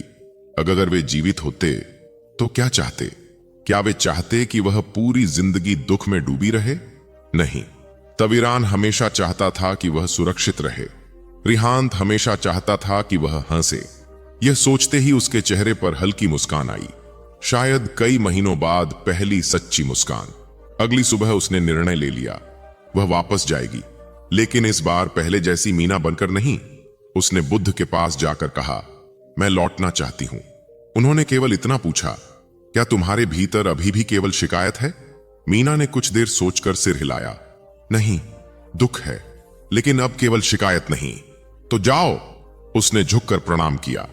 उसे लगा था कि इस क्षण कुछ असाधारण महसूस होगा, लेकिन भीतर जो था वह बहुत साधारण था, एक शांत स्वीकृति। वृद्ध डाकू उससे मिलने आया। उसने कहा, तुम बदल गई हो। मीना ने हल्के स्वर में कहा, शायद मैं खुद को थोड़ा समझने लगी हूं। वृद्ध ने उसे रास्ते के लिए एक छोटा कपड़े का थैला दिया जिसमें सूखे फल थे। यात्रा लंबी है, उसने कहा। मीना ने उसकी ओर देखा। अब उसे वह व्यक्ति केवल डाकू नहीं लगता था, वह ऐसा मनुष्य लग रहा था जिसने अपने भीतर के अंधकार को देख लिया हो और अब बाकी जीवन उसी से बाहर आने की कोशिश कर रहा हो। चलने से पहले उसने आखिरी बार उस पहाड़ की ओर देखा। कुछ दिन पहले तक वह जगह उसे रहस्यमयी लगती थी, अब वह उसे एक दर्पण जैसी लग रही थी, जहां आकर मनुष्य खुद से छिप नहीं सकता। वह नीचे उतरने लगी। रास्ता वही था, पत्थर वही थे, हवा वही थी, लेकिन उसके भीतर का भार वैसा नहीं रहा था। चलते चलते वह उसी नदी के पास पहुंची जिसे पार करते समय वह लगभग टूट चुकी थी। वह कुछ देर वहीं खड़ी रही। उसे याद आया, उस दिन उसके भीतर कितना डर था। आज भी दुख था, लेकिन उसके साथ एक स्थिरता भी थी। उसने पानी में अपना चेहरा देखा। उसे लगा जैसे उसकी आंखों में पहले वाली बेचैनी थोड़ी कम हो गई है। कई दिनों की यात्रा के बाद वह आखिरकार शीतवन पहुंच गई। गांव वैसा ही था, लोग वही थे, रास्ते वही थे, लेकिन उसे महसूस हुआ कि समय चुपचाप बहुत कुछ बदल चुका है। जब वह अपने घर के सामने पहुंची, उसके कदम रुक गए। दरवाजा बंद था, दीवारों पर धूल जमा थी। कुछ देर तक वह केवल उसे देखती रही, फिर धीरे से भीतर गई। घर में वही चीजें थीं, तविरान की कुल्हाड़ी, रिहांत का पुराना वस्त्र, दीवार के पीछे रखा मिट्टी का घड़ा। उसने घड़े को उठाया, उसमें अब भी कुछ सिक्के थे। उसकी आंखें भर आईं, लेकिन इस बार वह पहले की तरह टूटकर नहीं रोई। वह जमीन पर बैठ गई और बहुत देर तक उन सिक्कों को हाथ में पकड़े रही। उसे लगा जैसे उसके भाई अभी भी उस घर में मौजूद हैं, वस्तुओं में नहीं, बल्कि उस प्रेम में जो उन्होंने छोड़ दिया था। उस रात उसने घर साफ किया, टूटी चीजें ठीक की, दीप जलाया, और बहुत समय बाद उस घर में फिर से रोशनी हुई। धीरे धीरे उसने गांव के लोगों से मिलना शुरू किया। वह अब अकेले नहीं बैठती थी, किसी की मदद कर देती, किसी बीमार के लिए औषधि ले आती, कभी बच्चों को कहानियां सुनाती। लोगों ने महसूस किया कि वह बदल गई है। दुख उसके भीतर अब भी था, लेकिन वह अब केवल उसी में डूबी हुई लड़की नहीं रही थी। एक शाम वह उसी जगह बैठी थी जहां कभी उसके दोनों भाई उसके साथ बैठा करते थे। आकाश धीरे धीरे अंधेरा हो रहा था, हवा चल रही थी। उसने आंखें बंद कीं और पहली बार उसे अपने भाइयों की याद के साथ केवल आंसू नहीं, कृतज्ञता भी महसूस हुई, क्योंकि उन्होंने उसे प्रेम दिया था, त्याग दिया था, और शायद वही प्रेम उसे जीवन की सबसे कठिन यात्रा पार करवा कर यहां तक लाया था। उसे अब समझ आने लगा था कि जीवन हमेशा मनुष्य की इच्छाओं के अनुसार नहीं चलता। लोग आते हैं, चले जाते हैं, समय बदलता रहता है, लेकिन मनुष्य के पास फिर भी एक चुनाव रहता है, वह अपने दुख में डूबा रहे या उस दुख को करुणा में बदल दे। और शायद यही बात वह पहाड़ उसे सिखाना चाहता था। कुछ समय बाद शीतवन के लोग अक्सर कहते कि मीना के घर में अब पहले जैसी उदासी नहीं रही। वहां जाने पर एक अजीब सी शांति महसूस होती है। उन्हें नहीं पता था कि वह शांति कहीं बाहर से नहीं आई थी, वह धीरे धीरे एक टूटे हुए हृदय के भीतर जन्मी थी। मनुष्य का जीवन अक्सर उसे सीधा दिखाई देता है। बचपन में उसे लगता है कि अगर परिवार साथ है, थोड़ी खुशियां हैं और भविष्य के कुछ सपने हैं, तो जीवन समझ लिया गया।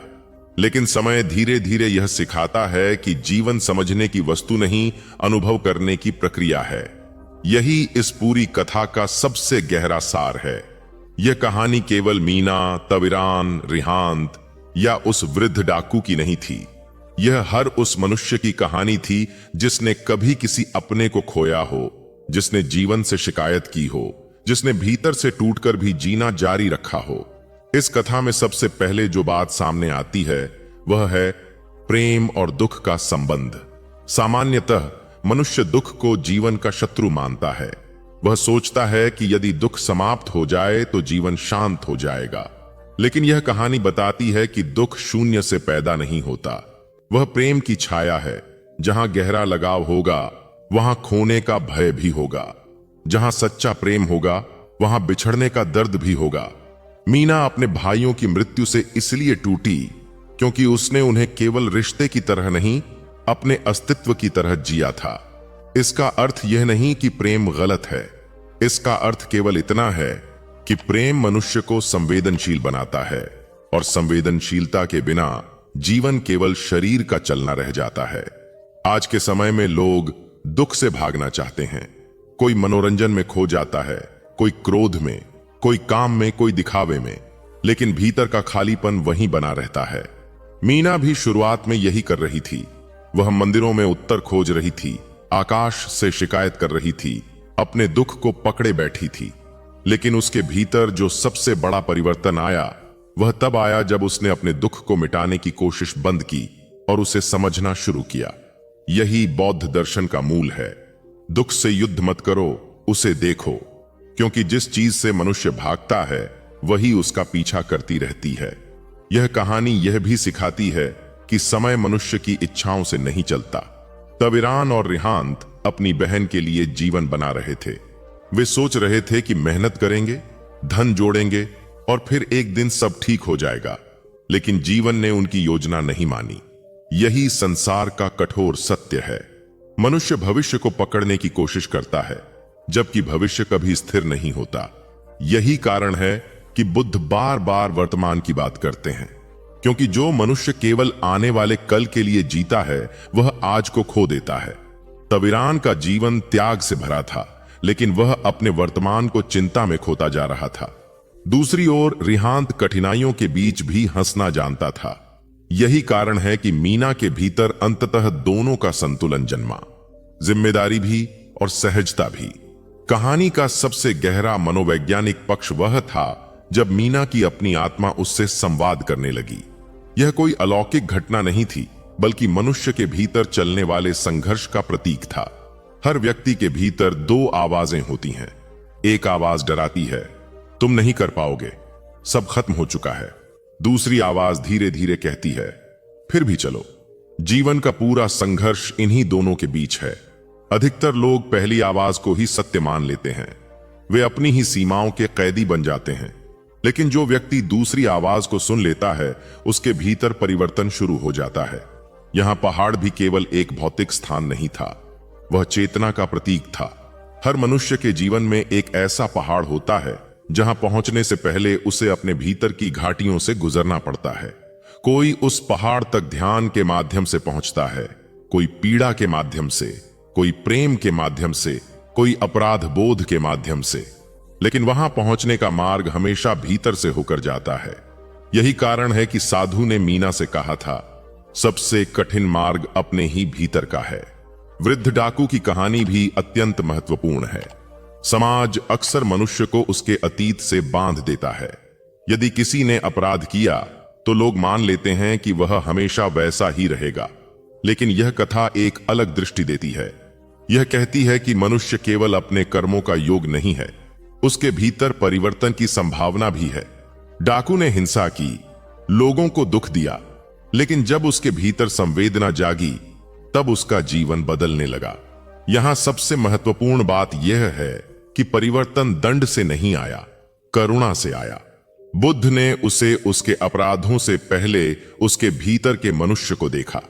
यही करुणा की वास्तविक शक्ति है। आज की दुनिया में लोग जल्दी निर्णय लेते हैं। कोई गलती करे तो उसे तुरंत अस्वीकार कर दिया जाता है। लेकिन करुणा का अर्थ गलतियों को सही ठहराना नहीं है। करुणा का अर्थ यह समझना है कि मनुष्य बदल सकता है। यदि परिवर्तन असंभव होता तो शिक्षा, साधना, पश्चाताप, इन सब का कोई अर्थ नहीं रहता। कहानी यह भी सिखाती है कि केवल पछतावा भी एक प्रकार का अहंकार बन सकता है। वृद्ध डाकू पहले अपने अपराधों में डूबा हुआ था। उसे लगता था कि केवल दुखी रहना ही प्रायश्चित है। लेकिन बाद में उसने समझा कि यदि वह सच में बदलना चाहता है तो उसे दूसरों के दुख कम करने होंगे। यही बौद्ध करुणा है। अपने दुख को दूसरों की पीड़ा समझने का माध्यम बना देना। मीना का अंतिम परिवर्तन भी अचानक नहीं हुआ। यह बहुत महत्वपूर्ण बात है। वास्तविक जीवन में मनुष्य एक दिन में ज्ञानी नहीं बन जाता। दुख धीरे धीरे हल्का होता है, समझ धीरे धीरे आती है। यही कारण है कि कहानी में उसका दुख अंत तक समाप्त नहीं हुआ।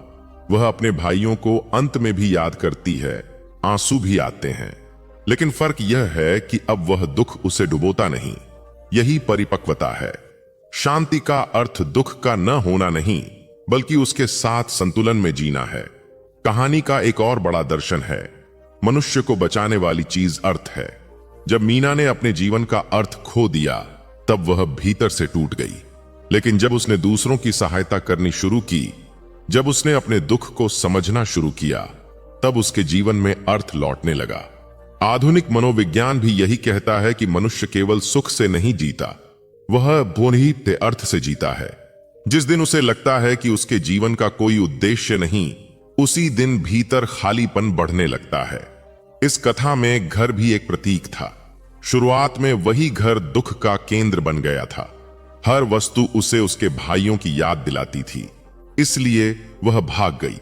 लेकिन अंत में वह उसी घर लौटी। इसका अर्थ बहुत गहरा है। मनुष्य जिन स्मृतियों से भागता है, उनसे मुक्त नहीं हो सकता।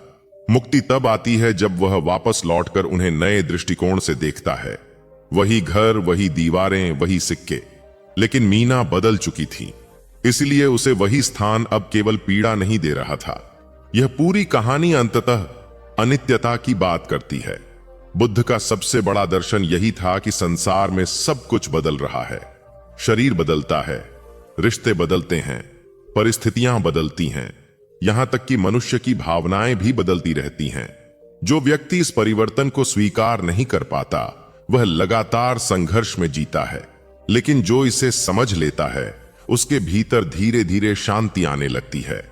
फिर भी इसका अर्थ यह नहीं कि मनुष्य भावनाहीन हो जाए।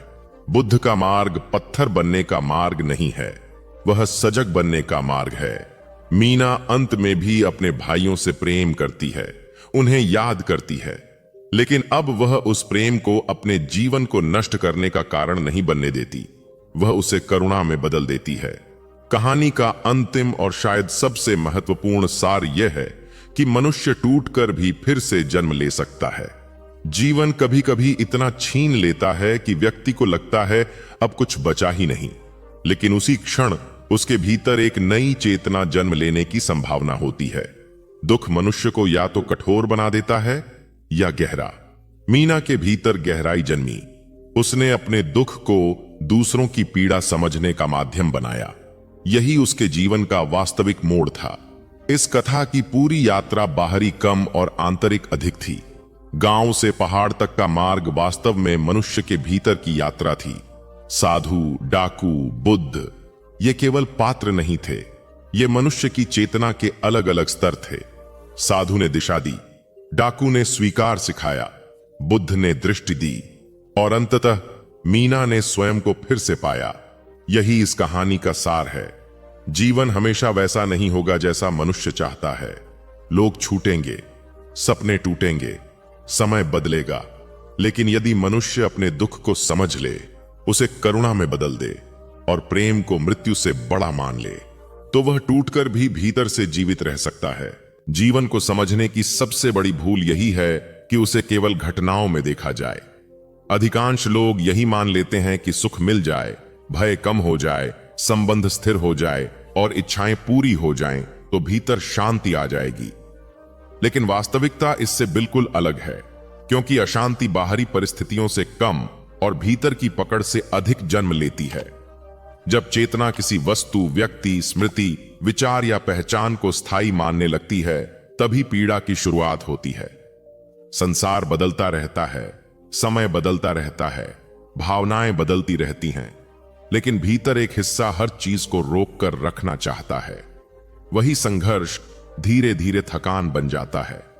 दुख का सबसे गहरा कारण घटना नहीं होती, बल्कि वह प्रतिरोध होता है जो परिवर्तन के विरुद्ध भीतर पैदा होता है। जो चला गया उसे रोका नहीं जा सकता, जो बदल रहा है उसे बांधा नहीं जा सकता। फिर भी चेतना निरंतर पकड़ बनाने की कोशिश करती रहती है। यही पकड़ भय को जन्म देती है।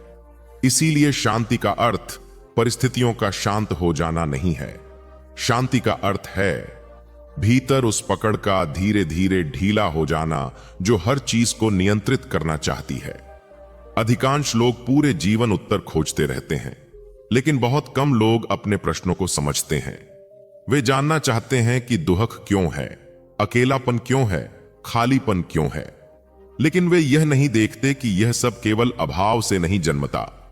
कई बार सब कुछ होते हुए भी भीतर एक अनाम रिक्तता बनी रहती है, क्योंकि समस्या बाहरी कमी नहीं, भीतर की असंगति होती है।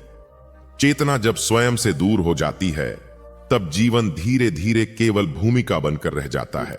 बाहर मुस्कान होती है, भीतर थकान। बाहर संबंध होते हैं, भीतर दूरी। बाहर उपलब्धियां होती हैं, भीतर अर्थहीनता। यही आधुनिक अस्तित्व का सबसे गहरा संकट है। सब कुछ दिखाई देता है, लेकिन भीतर कुछ भी स्पर्श नहीं करता। दुनिया लगातार गति में है, हर क्षण कुछ बदल रहा है, फिर भी भीतर स्थिरता की भूख बनी रहती है। यही कारण है कि स्मृतियां इतनी भारी लगती हैं। वे केवल बीते हुए क्षण नहीं होती, वे उस इच्छा का प्रतीक बन जाती हैं जो समय को रोक लेना चाहती थी, लेकिन समय कभी रुकता नहीं। वह किसी के दुहक के लिए नहीं रुकता, किसी के प्रेम के लिए नहीं रुकता, किसी की अधूरी इच्छाओं के लिए नहीं रुकता। और शायद यही बात सबसे कठिन लगती है, क्योंकि भीतर हमेशा यह भ्रम बना रहता है कि जो महत्वपूर्ण है वह स्थायी होना चाहिए। यहीं से एक और गहरी समझ जन्म लेती है। प्रेम और पकड़ एक ही चीज नहीं है। जहां पकड़ होती है वहां भय होता है, खोने का भय, बदल जाने का भय, दूर हो जाने का भय। लेकिन जहां केवल प्रेम होता है वहां स्वतंत्रता होती है, वहां स्वामित्व नहीं होता। अधिकांश पीड़ा प्रेम से नहीं, स्वामित्व की इच्छा से जन्म लेती है। चेतना चाहती है कि जो उसे अच्छा लगता है वह कभी न बदले, लेकिन जीवन का स्वभाव ही परिवर्तन है, इसलिए संघर्ष अनिवार्य हो जाता है। अनित्यता कोई दंड नहीं है, वही जीवन को जीवित बनाती है। यदि कुछ भी न बदले तो अनुभव समाप्त हो जाए, विकास समाप्त हो जाए, चेतना पत्थर बन जाए। परिवर्तन ही संवेदना को जीवित रखता है। फिर भी परिवर्तन को स्वीकार करना आसान नहीं होता, क्योंकि पहचानें स्मृतियों पर बनी होती हैं। भीतर एक छवि लगातार चलती रहती है, मैं कौन हूं। और यह छवि जितनी कठोर होती जाती है उतना ही भय बढ़ता जाता है, क्योंकि तब हर परिवर्तन स्वयं के टूटने जैसा महसूस होने लगता है। यही कारण है कि कई बार दुहक केवल किसी घटना से नहीं, पहचान के बिखरने से जन्म लेता है। जब वह छवि टूटती है जिसे वर्षों से सच माना गया था, तब भीतर शून्य पैदा होता है। और अधिकांश लोग इसी शून्य से डरते हैं, लेकिन वही शून्य वास्तविक शुरुआत भी हो सकता है। जब सारी निश्चितताएं टूट जाती हैं, तब पहली बार देखने की संभावना जन्म लेती है। उससे पहले केवल धारणाएं होती हैं। मन वही देखता है जो वह देखना चाहता है, लेकिन टूटन के बाद दृष्टि बदलने लगती है। इसीलिए गहरा दुहक कई बार विनाश नहीं, जागरण का द्वार बन जाता है। यदि चेतना उससे भागना बंद कर दे तो वही पीड़ा भीतर की परतों को खोलने लगती है। भागना कभी मुक्ति नहीं देता। जो दबा दिया जाता है वह समाप्त नहीं होता, वह भीतर और गहरा उतर जाता है। यही कारण है कि बाहर से शांत दिखाई देने वाली चेतना भीतर भारी अशांति ढोती रहती है। जितना अधिक छिपाया जाता है उतना ही भीतर अंधकार जमा होता जाता है। इसलिए स्वीकार का अर्थ हार मान लेना नहीं है। स्वीकार का अर्थ है जो है उसे देखने की क्षमता विकसित होना, बिना भागे, बिना सजाए, बिना नकारे। यहीं से करुणा जन्म लेती है। करुणा केवल दूसरों के लिए दया नहीं है। करुणा वह अवस्था है जहां भीतर कठोरता कम होने लगती है, जहां निर्णय की जगह समझ आने लगती है, जहां यह दिखाई देने लगता है कि हर चेतना अपने अदृश्य संघर्षों से गुजर रही है। बाहर जो क्रोध दिखाई देता है उसके पीछे कई बार वर्षों का भय छिपा होता है। जो अहंकार दिखाई देता है उसके पीछे असुरक्षा छिपी होती है।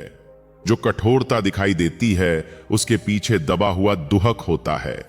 जब यह समझ आने लगती है तब प्रतिक्रियाएं बदलने लगती हैं, क्योंकि तब केवल व्यवहार नहीं दिखता, उसके पीछे की पीड़ा भी दिखाई देने लगती है।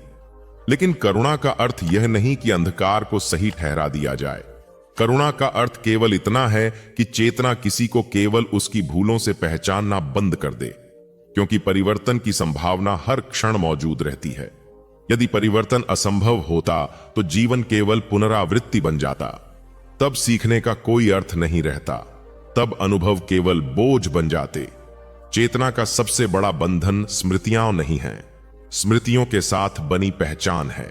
भीतर लगातार यह भावना चलती रहती है, मेरे साथ यह हुआ, और धीरे धीरे पूरा अस्तित्व उसी कथा में बांध जाता है।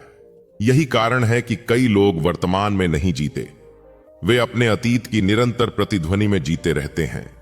लेकिन स्मृति को पकड़े रखना जीवन को रोक देना है, क्योंकि तब हर नया क्षण पुराने अर्थों में ही देखा जाने लगता है। मुक्ति भूल जाने में नहीं है, मुक्ति स्मृति के साथ नए संबंध में है। जब स्मृति केवल अनुभव रह जाए, पहचान न बन जाए, तभी हल्कापन जन्म लेता है। भीतर का शोर धीरे धीरे कम होने लगता है जब तुलना कम होने लगती है। अधिकांश बेचैनी तुलना से जन्म लेती है। किसी और जैसा बनने की इच्छा, किसी और की स्वीकृति पाने की इच्छा, किसी और की दृष्टि में मूल्यवान दिखने की इच्छा। लेकिन तुलना चेतना को स्वयं से दूर ले जाती है, क्योंकि तब जीवन अनुभव नहीं रह जाता, प्रदर्शन बन जाता है। यही कारण है कि जितनी अधिक बाहरी मान्यता की भूख बढ़ती है, उतना ही भीतर खालीपन गहरा होता जाता है। क्योंकि जो मूल्य बाहर से मिलता है वह स्थायी नहीं होता। एक प्रशंसा मिलती है, फिर दूसरी की भूख पैदा हो जाती है। एक उपलब्धि मिलती है, फिर अगली बेचैनी जन्म लेती है। इच्छाएं पूरी होने से शांत नहीं होती, वे केवल अपना रूप बदलती रहती हैं। यही अंतहीन दौड़ थकान बन जाती है। इसलिए संतोष का अर्थ इच्छाओं को मार देना नहीं है।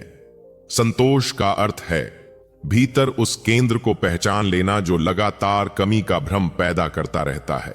जब तक चेतना स्वयं को अधूरा मानती रहेगी, तब तक संसार की कोई उपलब्धि उसे पूर्ण महसूस नहीं करा पाएगी, क्योंकि तब हर उपलब्धि केवल थोड़ी देर का नशा बन जाती है। वास्तविक शांति तब जन्म लेती है जब भीतर यह अनुभव होने लगता है कि अस्तित्व को लगातार सिद्ध करने की आवश्यकता नहीं है। मौन इसी समझ का द्वार है। मौन केवल शब्दों का अभाव नहीं है, मौन वह अवस्था है जहां भीतर की निरंतर प्रतिक्रिया धीमी होने लगती है, जहां हर अनुभव को तुरंत नाम देने, पकड़ने या बदलने की बेचैनी कम होने लगती है। और जब यह बेचैनी कम होती है, तब पहली बार जीवन स्पष्ट दिखाई देने लगता है। तभी समझ आता है कि अधिकांश संघर्ष वास्तविकता से नहीं, कल्पनाओं से था। अधिकांश भय भविष्य की कहानियों से था। अधिकांश अपराध बोध अतीत की पकड़ से था। वर्तमान क्षण हमेशा इतना भारी नहीं होता जितना मन उसे बना देता है। लेकिन वर्तमान में रहना कठिन इसलिए लगता है क्योंकि मन निरंतर कहीं और भागना चाहता है, या तो बीते हुए में या आने वाले में। क्योंकि वर्तमान में अहंकार टिक नहीं पाता, वर्तमान में केवल अनुभव बचता है। और शायद इसी कारण वर्तमान इतना मुक्त करने वाला है। जब चेतना वर्तमान को स्पर्श करती है, तब जीवन पहली बार सीधा अनुभव बनता है। हवा केवल हवा लगती है, आकाश केवल आकाश, मौन केवल मौन। तब अनुभवों पर विचारों की परत कम होने लगती है। यहीं से भीतर हल्कापन जन्म लेता है। शांति कोई उपलब्धि नहीं है, यह धीरे धीरे अनावश्यक बोझ गिरने की प्रक्रिया है। पहले पकड़ छूटती है, फिर भय कम होता है, फिर तुलना धीमी पड़ती है, फिर स्वयं को सिद्ध करने की भूख कमजोर होती है, और अंत में चेतना देखती है कि जिसे इतने वर्षों से खोजा जा रहा था वह कहीं बाहर नहीं था, वह केवल भीतर की अशांति के पीछे छिपा हुआ था। जीवन का सबसे बड़ा रहस्य शायद यही है। अस्तित्व को समझने से पहले स्वयं की बनाई हुई धारणाओं को टूटना पड़ता है, क्योंकि सत्य हमेशा उपस्थित रहता है। केवल शोर इतना अधिक होता है कि वह दिखाई नहीं देता। गौतम बुद्ध कहा करते थे कि सबसे बड़ा अंधकार रात में नहीं होता, बल्कि उस चेतना में होता है जो स्वयं को पहचानना भूल चुकी हो। क्योंकि जब भीतर पहचान खो जाती है तब बाहर की हर उपलब्धि भी अर्थहीन लगने लगती है। यही कारण है कि बहुत कुछ पाने के बाद भी अशांति समाप्त नहीं होती। बाहर का संग्रह भीतर की रिक्तता को कुछ समय के लिए ढक सकता है, भर नहीं सकता। वे कहते थे कि संसार की सबसे विचित्र बात यह है कि हर चेतना शांति चाहती है, लेकिन उसी चीज को पकड़े रहती है जो अशांति पैदा करती है। कोई स्मृतियों को पकड़े रहता है, कोई अपमान को, कोई भय को, कोई अपने बनाए हुए स्वरूप को, और धीरे धीरे पकड़ इतनी पुरानी हो जाती है कि वही पहचान बन जाती है। तब छोड़ना मृत्यु जैसा लगने लगता है। लेकिन सत्य यह है कि जो छोड़ा नहीं जा सकता वही बंधन बन जाता है। गौतम बुद्ध कहते थे कि पीड़ा का कारण संसार नहीं है, पीड़ा का कारण वह आग्रह है जिसमें सब कुछ इच्छानुसार होने की अपेक्षा छिपी रहती है। भीतर लगातार एक अदृश्य संघर्ष चलता रहता है। ऐसा क्यों हुआ, वैसा क्यों नहीं हुआ, यह मेरे साथ ही क्यों हुआ।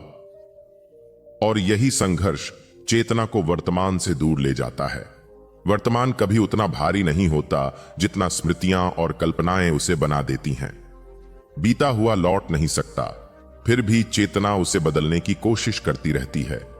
आने वाला अभी आया नहीं, फिर भी उसके भय में वर्तमान खो जाता है। इसी कारण जीवन का अधिकांश हिस्सा वास्तविकता में नहीं, मानसिक कल्पनाओं में बीत जाता है।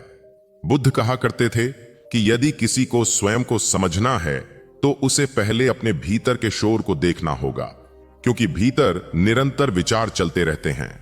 तुलना, भय, अपेक्षा, पछतावा, इच्छा, असुरक्षा, यह सब मिलकर इतना कोलाहल पैदा कर देते हैं कि अस्तित्व की वास्तविक ध्वनि सुनाई ही नहीं देती। इसीलिए मौन इतना आवश्यक है। मौन केवल चुप रहना नहीं है, मौन वह अवस्था है जहां भीतर प्रतिक्रिया कम होने लगती है, जहां हर बात पर तुरंत क्रोध नहीं उठता, जहां हर अनुभव को पकड़ने की बेचैनी धीमी पड़ जाती है, जहां चेतना पहली बार देखने लगती है बिना निर्णय के, और जैसे ही निर्णय कम होने लगते हैं करुणा जन्म लेने लगती है। बुद्ध कहा करते थे कि कठोरता हमेशा शक्ति का प्रमाण नहीं होती। कई बार कठोरता भीतर छिपे हुए भय का कवच होती है। जो भीतर से टूटा हुआ होता है वही सबसे अधिक दूसरों को चोट पहुंचाता है। जो स्वयं से युद्ध में होता है वही संसार से लड़ता रहता है। इसीलिए करुणा का अर्थ किसी को सही या गलत ठहराना नहीं है। करुणा का अर्थ केवल इतना है कि चेतना किसी दूसरे के अंधकार के पीछे छिपे दुख को भी देख सके। जब यह दृष्टि पैदा होती है तब क्रोध धीरे धीरे समझ में बदलने लगता है। गौतम बुद्ध कहते थे कि संसार में कोई भी स्थायी नहीं है। शरीर बदल रहा है, विचार बदल रहे हैं, संबंध बदल रहे हैं, भावनाएं बदल रही हैं, यहां तक कि वह व्यक्तित्व भी बदल रहा है जिसे स्थायी मान लिया गया है। फिर भी भीतर एक हिस्सा सब कुछ रोक कर रखना चाहता है। यही पकड़ दुख बन जाती है। यदि फूल कभी न मुरझाएं तो ऋतु का सौंदर्य समाप्त हो जाए। यदि दिन कभी समाप्त न हो तो सुबह का अर्थ मिट जाए। यदि परिवर्तन न हो तो अनुभव मृत हो जाएं। इसीलिए अनित्यता शत्रु नहीं है, वही जीवन को जीवित रखती है। लेकिन चेतना परिवर्तन से डरती है क्योंकि उसने अपनी पहचान स्थिर चीजों पर बना ली होती है। जैसे ही वे चीजें बदलती हैं भीतर भय पैदा होता है कि अब मैं कौन हूं।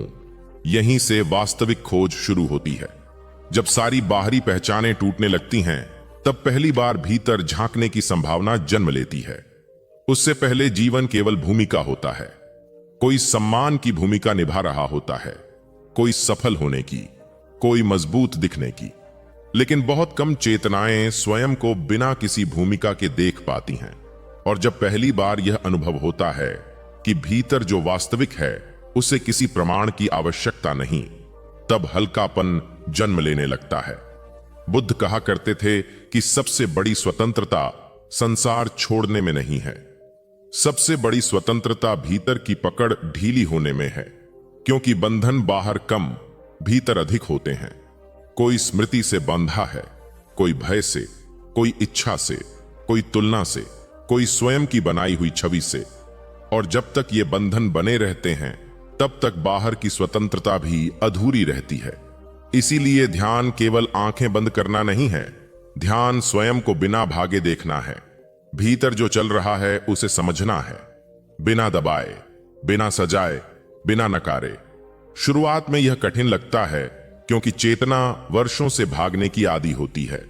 वह हर दर्द से दूर जाना चाहती है, लेकिन जिससे भागा जाता है वह समाप्त नहीं होता, वह भीतर और गहरा उतर जाता है।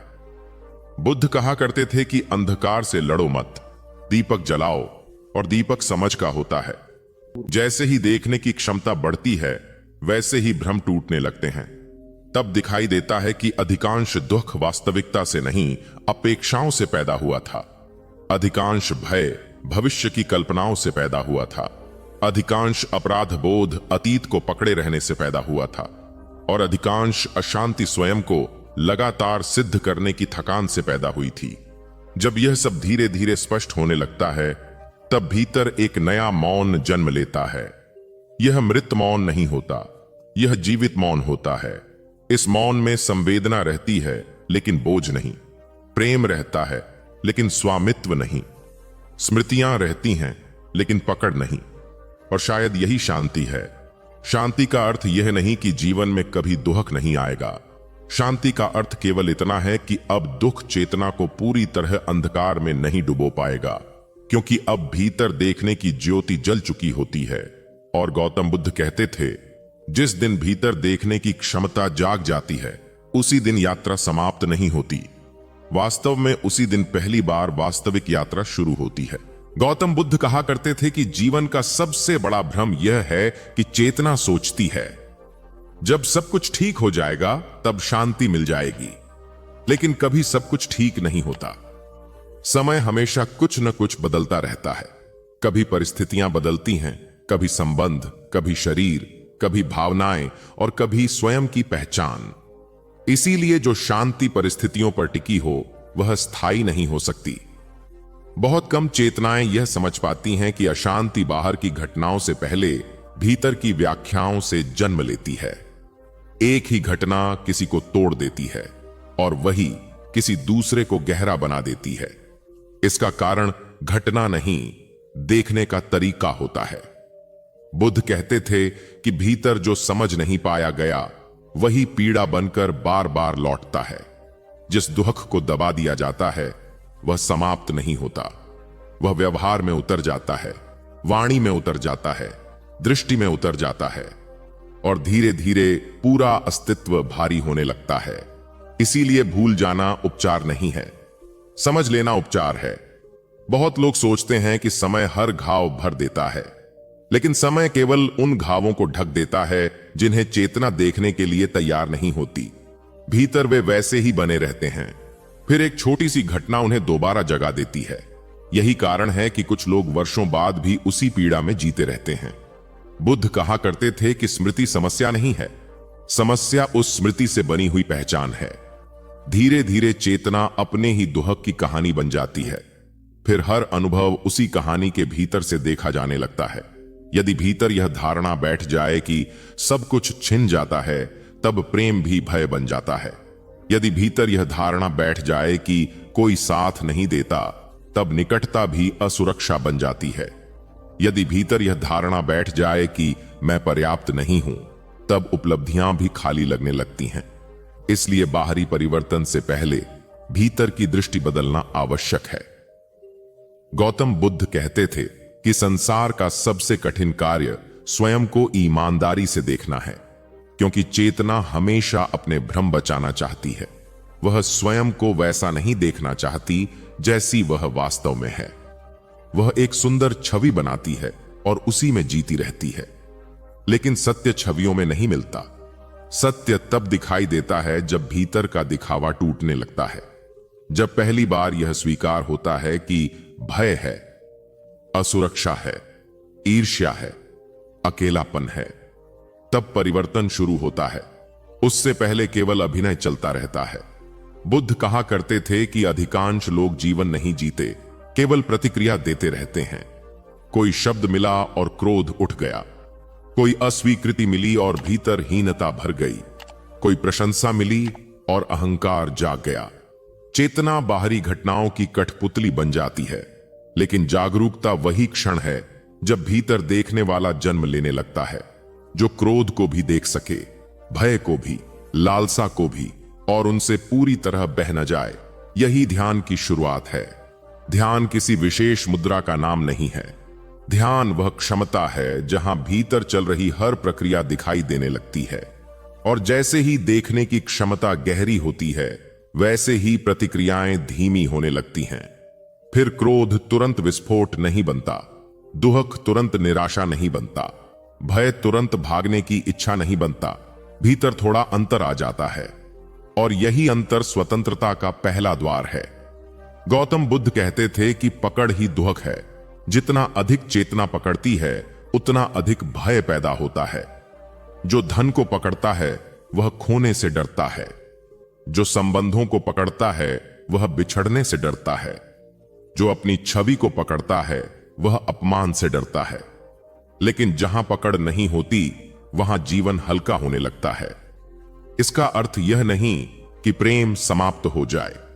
वास्तव में पहली बार शुद्ध प्रेम तभी जन्म लेता है जब स्वामित्व समाप्त होता है। अन्यथा अधिकतर संबंध केवल भय और अपेक्षाओं का आदान प्रदान बन जाते हैं। मुझे मत छोड़ो, मेरे अनुसार बदलो, मुझे हमेशा समझो, और इन अपेक्षाओं के बीच प्रेम धीरे धीरे दब जाता है। बुद्ध कहा करते थे कि जहां स्वतंत्रता नहीं, वहां प्रेम लंबे समय तक जीवित नहीं रह सकता। इसी तरह अहंकार भी एक गहरा भ्रम है।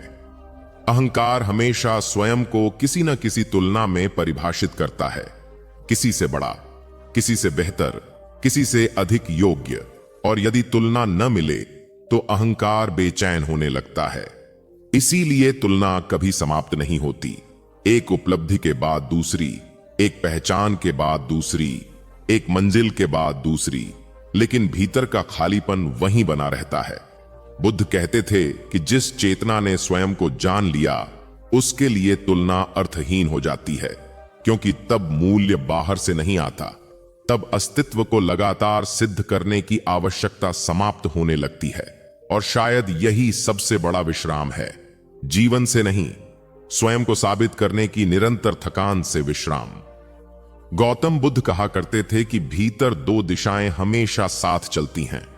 एक दिशा भय की है, वह सिकुड़ती है, छिपती है, पकड़ती है, नियंत्रण चाहती है। दूसरी दिशा चेतना की है, वह देखती है, समझती है, स्वीकार करती है, और धीरे धीरे मुक्त होने लगती है। पूरा जीवन इन्हीं दोनों के बीच चलता रहता है, और जिस दिशा को ऊर्जा दी जाती है वही मजबूत होती जाती है। यदि भय को पकड़ा जाए तो संसार जेल लगने लगता है। यदि समझ को बढ़ाया जाए तो वही संसार साधना बन जाता है। बुद्ध कहते थे कि अंधकार को हटाने की कोशिश मत करो, केवल जागरूकता बढ़ाओ, क्योंकि अंधकार का अपना अस्तित्व नहीं होता, वह केवल प्रकाश की अनुपस्थिति है। ठीक वैसे ही अशांति भी कोई स्थायी सत्य नहीं है, वह केवल अवचेतनता की छाया है। जैसे ही चेतना सजग होने लगती है, भीतर के भ्रम टूटने लगते हैं, और तब पहली बार अनुभव होता है कि शांति बनाई नहीं जाती, वह तो पहले से भीतर मौजूद होती है। केवल विचारों, भय, स्मृतियों और पकड़ की परतें उसे ढक देती हैं। जब ये परतें धीरे धीरे गिरने लगती हैं, तब जो बचता है वही मौन है, वही करुणा है, वही स्वतंत्रता है, और शायद वही सत्य है जिसकी खोज में चेतना जन्मों से भटकती रही है। गौतम बुद्ध और श्री कृष्ण दोनों अलग मार्गों की बात करते दिखाई देते हैं, लेकिन उनकी चेतना का केंद्र एक ही था। भीतर के अंधकार को समझे बिना बाहर का कोई प्रकाश स्थायी नहीं हो सकता। एक ने मौन के माध्यम से सत्य की ओर संकेत किया, दूसरे ने युद्ध भूमि के बीच खड़े होकर। लेकिन दोनों ने यही कहा कि सबसे बड़ा युद्ध बाहर नहीं, भीतर चलता है। वही युद्ध भय और समझ के बीच है, पकड़ और समर्पण के बीच है, अहंकार और चेतना के बीच है। श्री कृष्ण कहते हैं कि संसार का सबसे बड़ा भ्रम यह है कि चेतना स्वयं को केवल शरीर, संबंध, उपलब्धियों और परिस्थितियों से जोड़ लेती है। फिर जैसे ही इनमें परिवर्तन आता है, भीतर भय पैदा होने लगता है, क्योंकि जिसने स्वयं को अस्थायी चीजों में खोजा हो, उसकी शांति भी अस्थायी ही होगी। यही कारण है कि जीवन में थोड़ी सी हानि भी अस्तित्व को हिला देती है। कोई शब्द, कोई असफलता, कोई बिछड़ना, और भीतर ऐसा लगता है जैसे सब समाप्त हो गया। लेकिन वास्तव में समाप्त कुछ नहीं होता, केवल वह भ्रम टूटता है जिस पर पहचान खड़ी थी। इसीलिए गीता बार बार स्वभाव और स्वरूप की बात करती है। स्वभाव वह है जो परिस्थितियों से बदलता रहता है, कभी प्रसन्न, कभी क्रोधित, कभी भयभीत, कभी उत्साहित।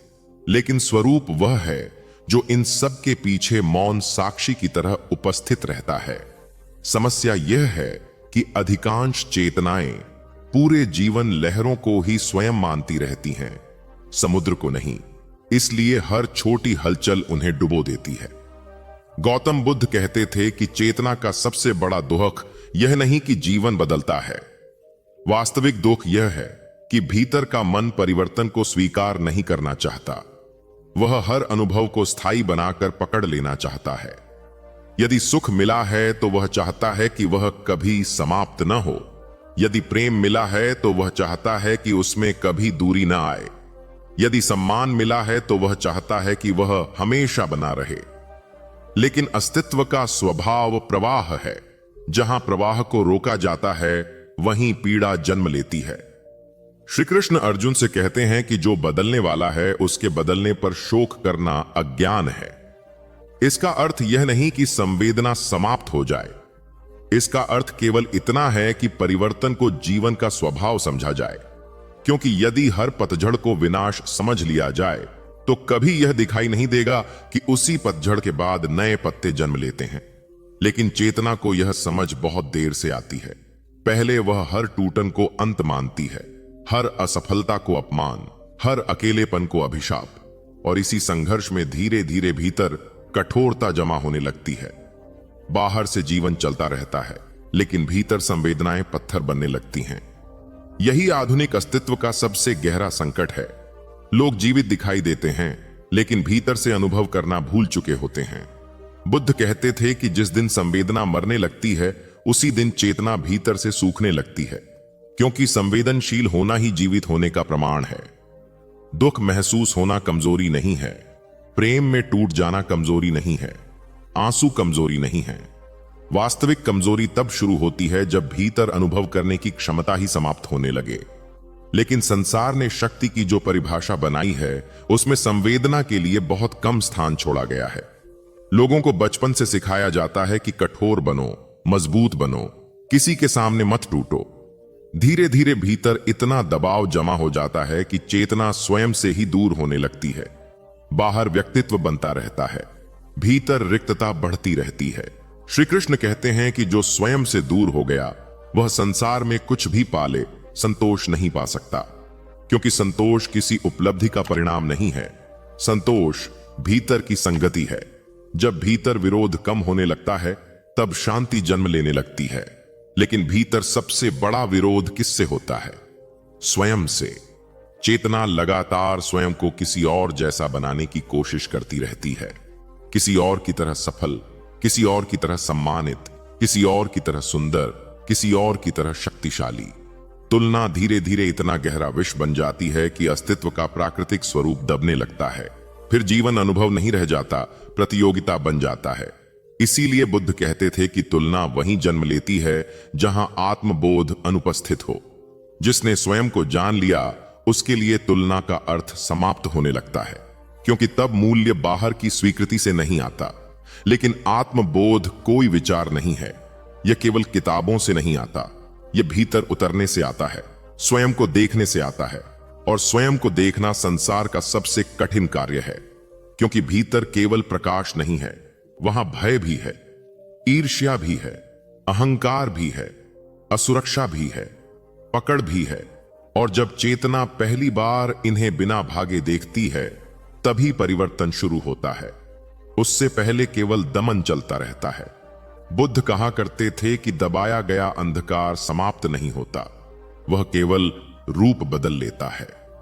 दबाया गया क्रोध कभी न कभी हिंसा बनकर बाहर आता है।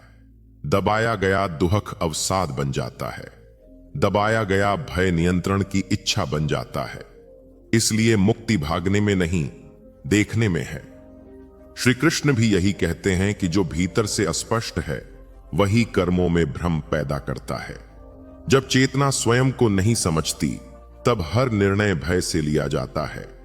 कभी असफल होने का भय, कभी अकेले रह जाने का भय, कभी अस्वीकार कर दिए जाने का भय। और यही भय धीरे धीरे जीवन को कृत्रिम बना देता है। फिर प्रेम भी स्वाभाविक नहीं रहता, उसमें अपेक्षा घुल जाती है। मुझे मत छोड़ो, मुझे हमेशा समझो, मेरे अनुसार बदलो। और जहां अपेक्षा बढ़ती है वहां स्वतंत्रता कम होने लगती है। जहां स्वतंत्रता कम होती है वहां प्रेम धीरे धीरे बोझ बन जाता है। इसीलिए बुद्ध कहते थे कि प्रेम पकड़ नहीं है। प्रेम वह है जहां दूसरे के अस्तित्व को नियंत्रित करने की आवश्यकता समाप्त हो जाए। लेकिन ऐसा प्रेम दुर्लभ है, क्योंकि अधिकांश संबंध भय से जन्म लेते हैं, स्वतंत्रता से नहीं। कोई अकेलेपन से डरकर जुड़ता है, कोई सुरक्षा चाहता है, कोई स्वीकृति चाहता है, कोई अपनी रिक्तता भरना चाहता है। और जब संबंध रिक्तता भरने का माध्यम बन जाएं, तब उनमें अनिवार्य रूप से पीड़ा जन्म लेती है, क्योंकि कोई भी चेतना दूसरी चेतना की अधूरीपन को स्थायी रूप से नहीं भर सकती। यही कारण है कि लोग साथ होते हुए भी अकेले महसूस करते हैं, क्योंकि अकेलापन लोगों की अनुपस्थिति से नहीं, स्वयं से दूरी से जन्मता है। श्री कृष्ण कहते हैं कि जिसने स्वयं के भीतर स्थित होना सीख लिया उसके लिए अकेलापन भी मौन बन जाता है। लेकिन जिसने स्वयं से संबंध नहीं बनाया उसके लिए भीड़ भी रिक्त लगती है। यहीं ध्यान का महत्व शुरू होता है। ध्यान केवल तकनीक नहीं है, यह स्वयं से पुनः जुड़ने की प्रक्रिया है। जब भीतर का शोर थोड़ा धीमा होने लगता है तब पहली बार चेतना स्वयं को सुन पाती है। अन्यथा पूरा जीवन केवल प्रतिक्रियाओं में बीत जाता है। कोई कुछ कहता है और क्रोध उठ जाता है, कोई अनदेखा कर देता है और भीतर हीनता भर जाती है, कोई प्रशंसा कर देता है और अहंकार जाग जाता है। चेतना बाहरी घटनाओं की कठपुतली बन जाती है, लेकिन जागरूकता वह क्षण है जब भीतर देखने वाला जन्म लेता है, जो क्रोध को भी देख सके, भय को भी, इच्छा को भी, और उनसे पूरी तरह बह न जाए। यही आंतरिक स्वतंत्रता की शुरुआत है। गीता कहती है कि जिसने स्वयं पर विजय पा ली उसने संसार पर विजय पा ली। इसका अर्थ बाहरी नियंत्रण नहीं है, इसका अर्थ है भीतर की प्रतिक्रियाओं का दास न रह जाना, क्योंकि वास्तविक बंधन बाहर कम, भीतर अधिक होते हैं। कोई स्मृति से बांधा है, कोई भविष्य की चिंता से, कोई अपमान से, कोई अपनी छवि से, कोई असफलताओं से। और जब तक ये बंधन बने रहते हैं तब तक बाहर की स्वतंत्रता भी अधूरी रहती है। बुद्ध कहते थे कि चेतना का सबसे बड़ा भ्रम यही है कि वह सोचती है बस यह मिल जाए फिर शांति मिल जाएगी। लेकिन इच्छाओं का स्वभाव कभी समाप्त होना नहीं है। एक इच्छा पूरी होती है, दूसरी जन्म ले लेती है। एक मंजिल मिलती है, अगली बेचैनी शुरू हो जाती है, और इसी अंतहीन दौड़ में पूरा जीवन बीत जाता है। इसीलिए संतोष आलस्य नहीं है, संतोष भीतर की पूर्णता का अनुभव है, जहां अस्तित्व को लगातार सिद्ध करने की आवश्यकता समाप्त होने लगे। और जब यह आवश्यकता समाप्त होने लगती है तब जीवन पहली बार हल्का महसूस होता है। तब उपलब्धियां भी बोझ नहीं बनती, संबंध भी कैद नहीं लगते, मौन भी भयावह नहीं लगता, और अकेलापन भी शत्रु नहीं रह जाता, क्योंकि भीतर पहली बार संगति जन्म लेती है। श्री कृष्ण कहते हैं कि संसार को त्यागने से पहले उसके प्रति आसक्ति को समझना आवश्यक है, क्योंकि बाहरी त्याग सरल है, भीतर का त्याग कठिन। कोई जंगल चला जाए फिर भी भीतर इच्छाएं चलती रहें तो वह वास्तव में मुक्त नहीं हुआ, और कोई संसार के बीच रहकर भी भीतर शांत हो जाए वही वास्तविक योग है। बुद्ध भी यही कहते थे कि मुक्ति स्थान बदलने से नहीं आती, दृष्टि बदलने से आती है। यदि भीतर अज्ञान है तो पर्वतों में भी अशांति साथ जाएगी। यदि भीतर स्पष्टता है तो भीड़ के बीच भी मौन संभव है। इसीलिए वास्तविक साधना बाहर कम, भीतर अधिक होती है। धीरे धीरे चेतना देखने लगती है कि अधिकांश संघर्ष वास्तविकता से नहीं, उसकी व्याख्याओं से था। अधिकांश भय भविष्य की कल्पनाओं से था, अधिकांश अपराध बोध अतीत की पकड़ से था और अधिकांश अशांति स्वयं को लगातार सिद्ध करने की थकान से थी। जब यह सब स्पष्ट होने लगता है तब भीतर एक नया मौन जन्म लेता है। यह मृत मौन नहीं होता, यह जीवित मौन होता है। इस मौन में करुणा रहती है, संवेदना रहती है, प्रेम रहता है, लेकिन पकड़ नहीं रहती। और शायद यही वह अवस्था है जिसे बुद्ध निर्वाण कहते हैं और श्री कृष्ण स्थित प्रज्ञता, जहां जीवन चलता रहता है, परिवर्तन आते रहते हैं, लोग आते जाते रहते हैं, लेकिन भीतर एक केंद्र स्थिर हो जाता है, निष्क्रिय नहीं, मृत नहीं, बल्कि सजग। और उसी सजगता में पहली बार अनुभव होता है कि शांति बाहर कहीं प्राप्त करने की वस्तु नहीं थी, वह तो हमेशा भीतर उपस्थित थी। केवल भय, पकड़, तुलना, इच्छाओं और अज्ञान की परतों ने उसे ढक रखा था। और जैसे जैसे ये परतें गिरने लगती हैं, वैसे वैसे चेतना अपने वास्तविक स्वरूप के निकट आने लगती है। शायद यही जीवन की सबसे गहरी यात्रा है, बाहर से भीतर की यात्रा, अहंकार से मौन की यात्रा, भय से करुणा की यात्रा और भ्रम से सत्य की यात्रा। दोस्तों, अंत में सिर्फ एक छोटी सी बात कहना चाहूंगा, मैं आपसे ध्यान से सुनना। आत्म मंथन केवल अपने बारे में सोचने का नाम नहीं है, यह अपने भीतर उतरने की वह यात्रा है जहां मनुष्य पहली बार स्वयं से मिलता है। संसार में अधिकतर लोग पूरी जिंदगी दूसरों को समझने में बिताते हैं, लेकिन स्वयं को कभी नहीं समझ पाते। वे लोगों की गलतियां देखते हैं, लेकिन अपने भीतर के अंधकार को देख नहीं पाते। यही कारण है कि बाहर सब कुछ होने के बाद भी भीतर खालीपन बना रहता है। मनुष्य का सबसे बड़ा दुख यह नहीं है कि उसके पास कम है, उसका सबसे बड़ा दुख यह है कि वह स्वयं से दूर हो चुका है। उसने अपनी खुशी को दुनिया के हाथों में दे दिया है। लोग उसकी प्रशंसा करें तो वह खुश हो जाता है, आलोचना करें तो टूट जाता है, सफलता मिले तो स्वयं को महान समझने लगता है, असफलता मिले तो स्वयं को बेकार समझने लगता है। इसका अर्थ यह है कि उसकी शांति अब उसके अपने भीतर नहीं रही। आत्म मंथन हमें यह समझाता है कि वास्तविक शांति बाहर नहीं भीतर होती है, लेकिन भीतर उतरना आसान नहीं। वहां हमें अपने डर दिखाई देते हैं, अपने अधूरे घाव दिखाई देते हैं, वह दर्द दिखाई देता है जिसे हम वर्षों से छिपाकर बैठे होते हैं। अधिकतर लोग इसी कारण स्वयं से भागते रहते हैं। वे अपने आप को व्यस्त रखते हैं ताकि उन्हें अपने भीतर की आवाज सुनाई ना दे। लेकिन सच यह है कि जिससे हम भागते हैं वही हमें सबसे अधिक नियंत्रित करता है। दबा हुआ दुख कभी समाप्त नहीं होता, वह क्रोध बनकर बाहर आता है, चिंता बनकर बाहर आता है, बेचैनी बनकर बाहर आता है। इसीलिए आत्म मंथन का अर्थ दुख से भागना नहीं बल्कि उसे समझना है। जब मनुष्य स्वयं को देखने लगता है तब उसे समझ आता है कि उसके जीवन के अधिकतर संघर्ष उसके अपने अहंकार से पैदा हुए थे। वह लोगों से बहुत कुछ अपेक्षाएं रखता था, वह चाहता था कि सब कुछ उसके अनुसार चले, लेकिन जीवन किसी की इच्छा से नहीं चलता। जीवन नदी की तरह है, जो उसे पकड़ना चाहता है वही दुखी हो जाता है। धीरे धीरे आत्म मंथन मनुष्य को शांत बनाता है, वह प्रतिक्रिया देना कम कर देता है। पहले छोटी छोटी बातों पर क्रोधित हो जाता था, अब समझने लगता है। पहले हर असफलता उसे तोड़ देती थी, अब वह उसे सीख की तरह देखता है। यह परिवर्तन बाहर से नहीं आता, भीतर की जागरूकता से आता है। मौन आत्म मंथन का सबसे बड़ा द्वार है।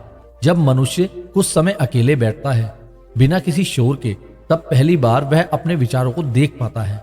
शुरुआत में यह कठिन लगता है क्योंकि मन हमेशा भागना चाहता है, लेकिन जो व्यक्ति उस मौन में टिक जाता है वह धीरे धीरे स्वयं को समझने लगता है। मनुष्य का मन समुद्र की तरह है, ऊपर लहरें उठती हैं, कभी क्रोध, कभी भय, कभी इच्छा, कभी चिंता। लेकिन यदि कोई गहराई में उतर जाए तो वहां शांति होती है। आत्म मंथन उसी गहराई से उतरने की कला है। जब मनुष्य स्वयं को स्वीकार करना सीख जाता है तभी उसके भीतर वास्तविक परिवर्तन शुरू होता है।